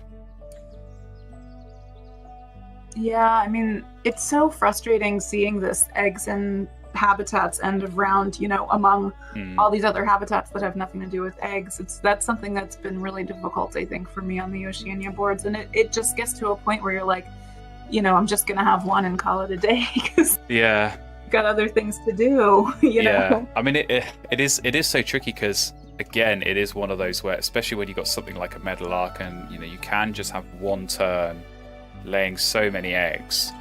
You gotta time it right, and you've got to be ready. And you might find yourself, okay, actually on that last turn, I can win this end around by laying eggs. So you've got to kind of be ready to react. Right. And now, because they've waited so long, the pink power's come out, and now you're regretting not laying eggs earlier, and you're wishing, you didn't have to lay eggs and give them 2 free eggs in this case. Of course, with the meadowlark being one. So difficult one. That noisy miner might change their mind a little bit, but again. Definitely on the late side for that. So lots and lots of good options. I think for Danko, the challenge is just going to be finding time and finding food to get all of these birds down, because you want to play all of these because they're all big point and good bonus card options as well. And speaking of bonus card options, Rybill. Rybill making an appearance. So we've got Kakapo out, we've got Booby in the hand, we've got Rybill in the other hand. We just need the Kiwi for the full set, and we'll see. But here we go, Maltoni teased us by playing wedge-tailed eagle first, but Maltoni is coming to the party. So final answer, we're looking around. Don't know. This is such a late Maltoni. This is bold. I mean, I admire it. I admire the boldness. But we'll see. I mean, what are they going to play with the food they've got? Is it going to be... Maybe it is going to be Burrowing Owl. Maybe it's going to be the kite. But yeah, we'll see. Yeah, one of those. We'll see. I would certainly think they might want to be going and laying eggs twice here. Because I think otherwise there is a risk of missing the end of round.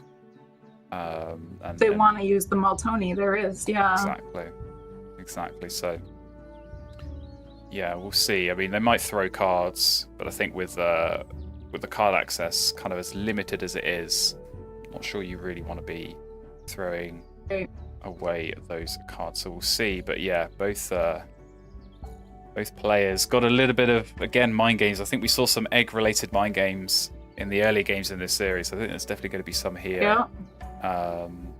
With this Maltoni in play, they've got to lay eggs this round and they've got to lay eggs next round, so you can count on being able to get some free eggs on this cuckoo, and of course 3 from this meadowlark as well. So wedge-tailed eagle is a miss. No. to the surprise of absolutely nobody. No. That's kind of how it goes. But yeah, that is definitely not what Danko would have wanted. You want to get as many points as you can off that, so definitely a shame. And the 3 eggs come raining in. One on the Kukul, another through from Meadowlark, so definitely welcomed, I think, there if you are SmallFRie getting those 3 eggs coming through.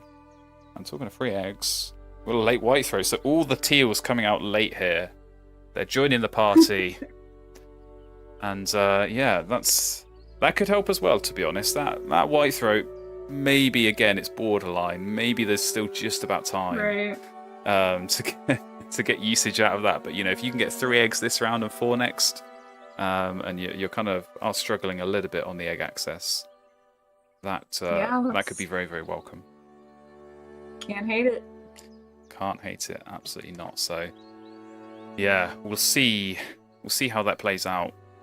And we'll see as well what Danko's going to do with their last turn. So I'm assuming, I'll say, probably going to be laying eggs, but they might just be conceding the fact that the end of round is not going their way. But yeah, they are going to lay eggs here. So I think they'll end on 2 sets if all goes to plan.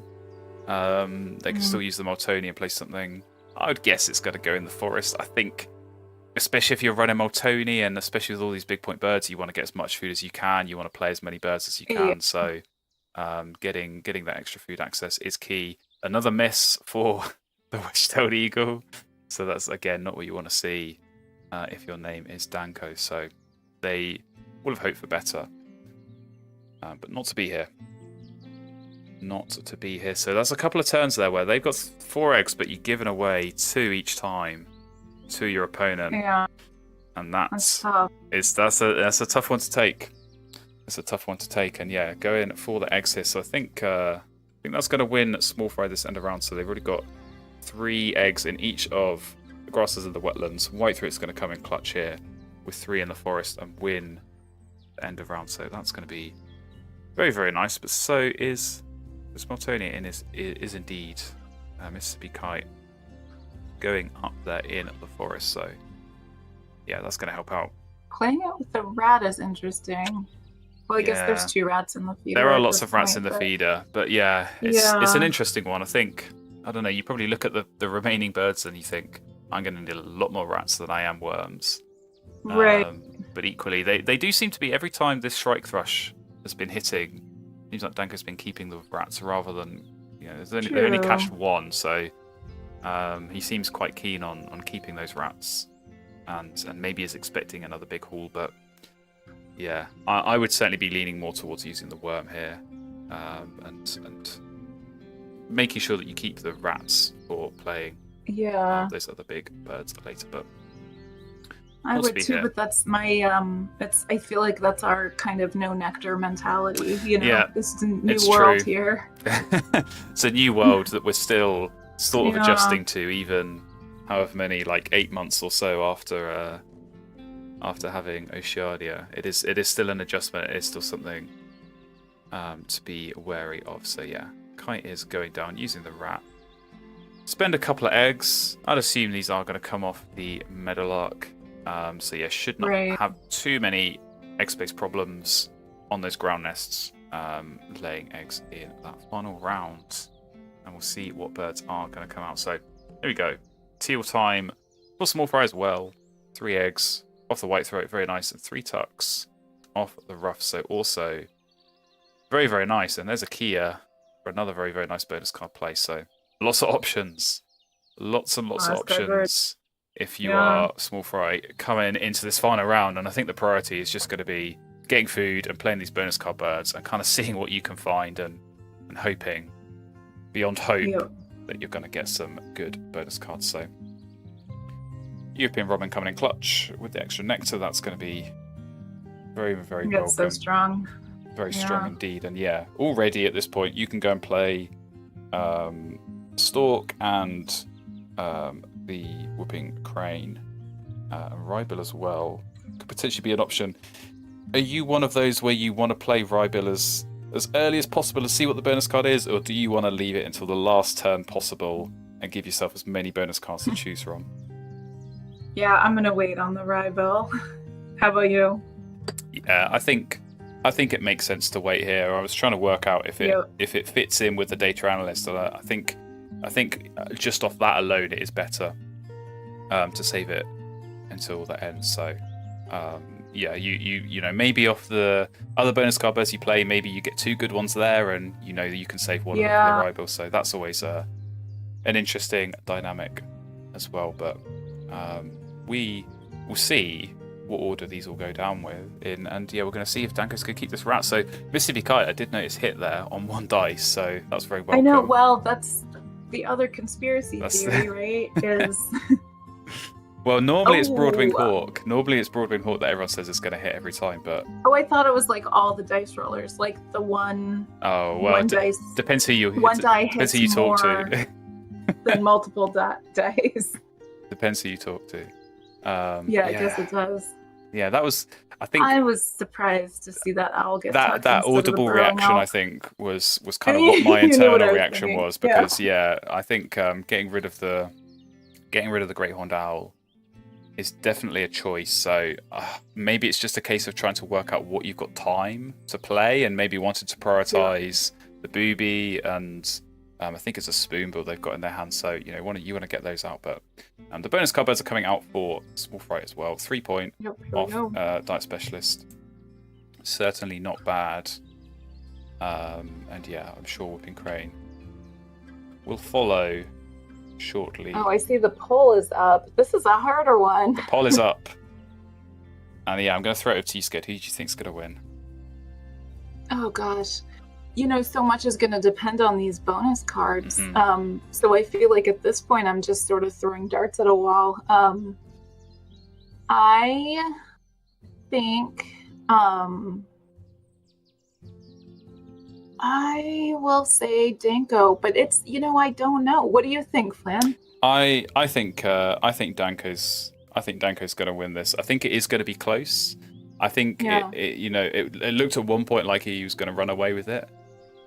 This Moltoni has made things interesting. The Wedge-tailed Eagle has made things interesting because there's definitely some luck at play there on some of these hunting powers. So kind of remains to be seen. But I mean, they've got so much food. They've got some really good big point options in their hand that I think we are going to see come up. But bonus cards at play as well. Whooping Crane. What is that going to get us here? It's going to get a 4-point bird counter, and I think. Again, you don't mind that. 3 and a 4, it's okay. It's solid. Yep. It could have been worse, but sometimes these games can swing. If you play these bonus card birds, you get a 7 and an 8, and big points can come late in the game here. So we'll see. So, SmallFRie, are you looking at the Kia or are you looking at the Rybel? Oh, it's a difficult one. I think. This is the point where I'd be trying to rack my brains and remember what is in the discard pile, and I wouldn't be able to remember. Right.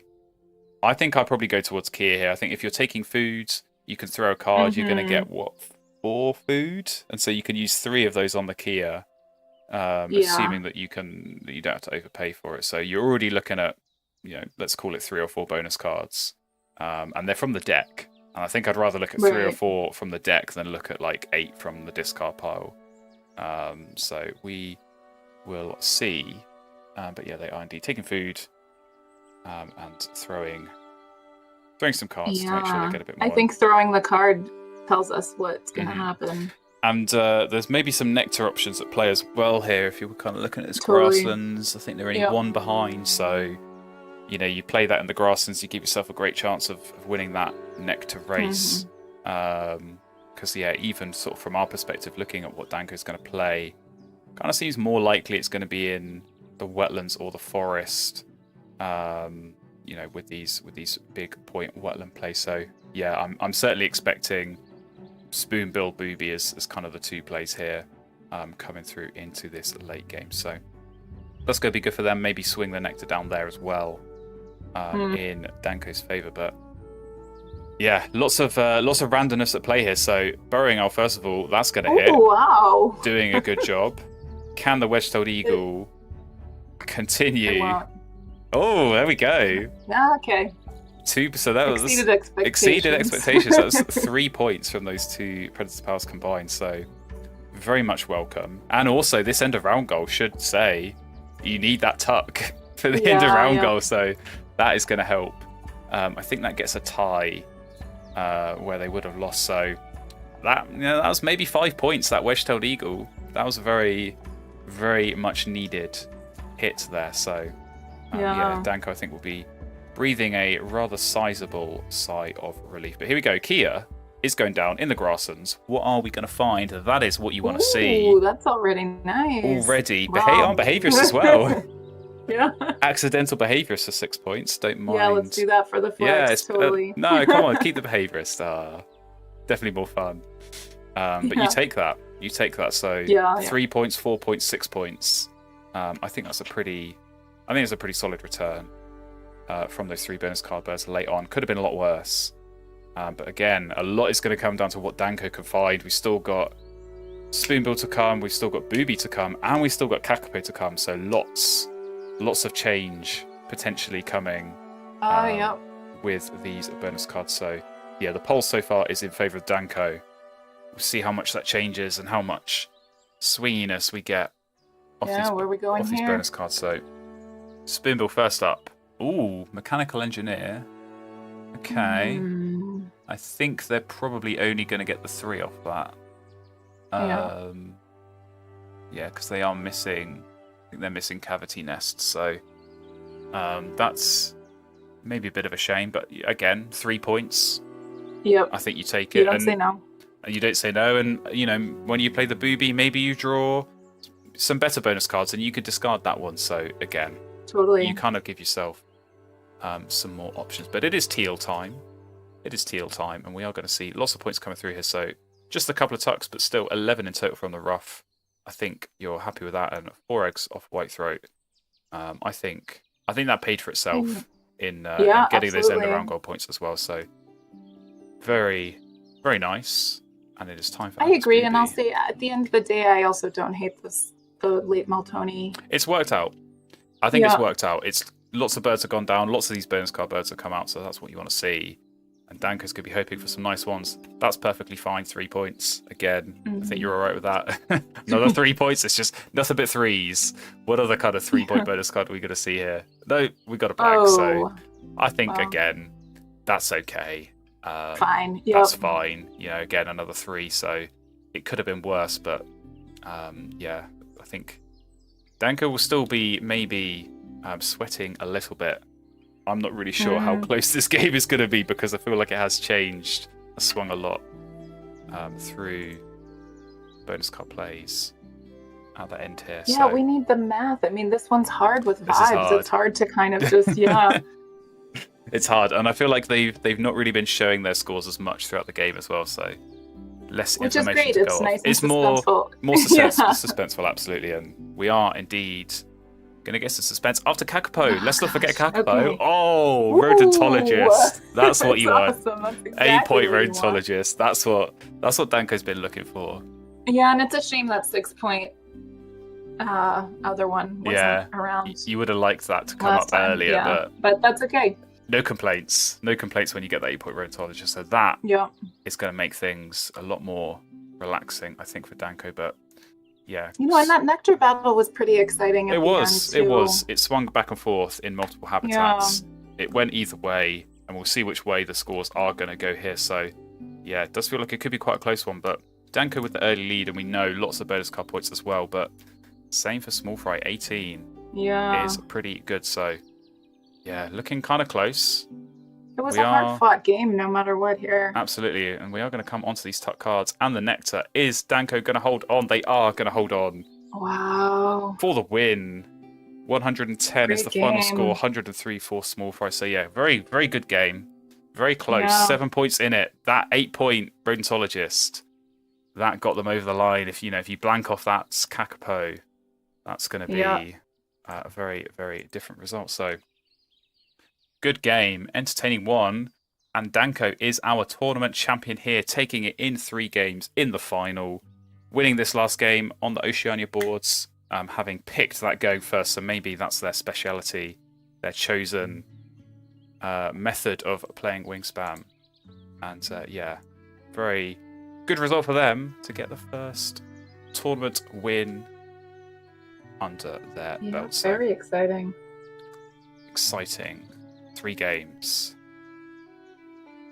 And we will check in with the players. We'll see if we'll have a little debrief, but we'll give everyone a moment to breathe because that was pretty intense. One. Pretty intense game and a pretty intense final round. Lots of decisions, lots of things going on. It's funny, it's 80% of the chat thought the game would go to Danko, but it was, I don't know how you guys chose. I didn't even like to choose with all those bonus cards. Oh, it's all vibes. It was all vibes. It had to be all vibes. Look at the boards and close your eyes and point at one of them. Yeah, right. But yeah, it was definitely not so obvious. I feel like the other 2 games definitely seem like more consensus, and more confidence between the commentators and the chat. But here, definitely less so. So, all right, I'm going to take both players off at Defen, and first of all, I'm going to bring Danko into the room. So, congratulations, Danko, champion of the tournament in 3 games. Very well played. How does it feel? Thanks. I'm a little bit nervous. But I can't believe it. Last game was difficult. It was a fun one. It was a fun one to watch. I think there were a lot of difficult decisions, I think, for both players. When that late Moltoni came out, just trying to work out, is it too late? Is there still time to make it work? And the pink power came out as well from SmallFRie, so that's when you start thinking, now I've got to give away some free eggs. So some of those bonus plays, I'm sure you were nervously twitching and waiting and hoping for some good bonus cards to come out there. For sure. Always a gamble. So definitely I'm sure relief, kind of more than anything. But very, very entertaining games. I've got to say, all 3 games were real fun ones to watch. So well played. And I'll come to SmallFRie as well. Well played by you, getting it to 3 games and having such close games as well. So commiserations, but just any reflections from you from those games and maybe the last one in particular.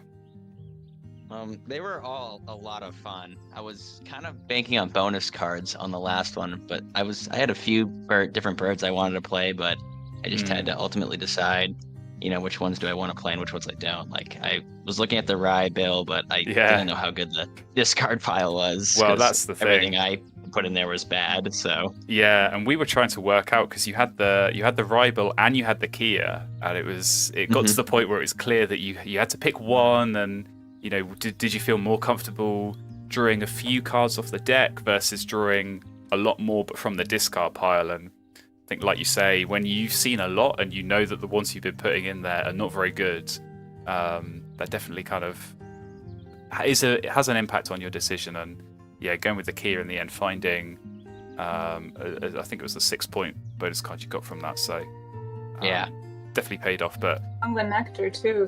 And the nectar swing, and that's the thing. I think so many of these late game decisions, it can come down to the nectar as well. So especially up against the Moltoni, it's always tricky because you don't know where your opponent is going to play that final bird. So definitely makes things harder. But really good series. I mean, we had lots of Ravens coming out in games 1 and 2, and we were sort of waiting and seeing if we were going to get another Raven in game 3, but it was a very good showing, I think, of some different approaches, some different strategies, and definitely a fun game and a fun series to watch. So thank you very much to both players. Congratulations, Danko, of course, again, for winning the Elegant Sunbird Scuffle. Thanks everyone who took part, and thank you everyone for watching. Hopefully you enjoyed. That was definitely an entertaining and exciting series of games. And thank you, Scared, for joining me on the commentary in this game 3. Thank you also. This was great. It was great indeed. So there we have it. The tournament is wrapped up. There's nothing else for me to say other than congratulations once again to Danko. And thank you for watching. And we hope to see you all again in another tournament live stream very, very soon.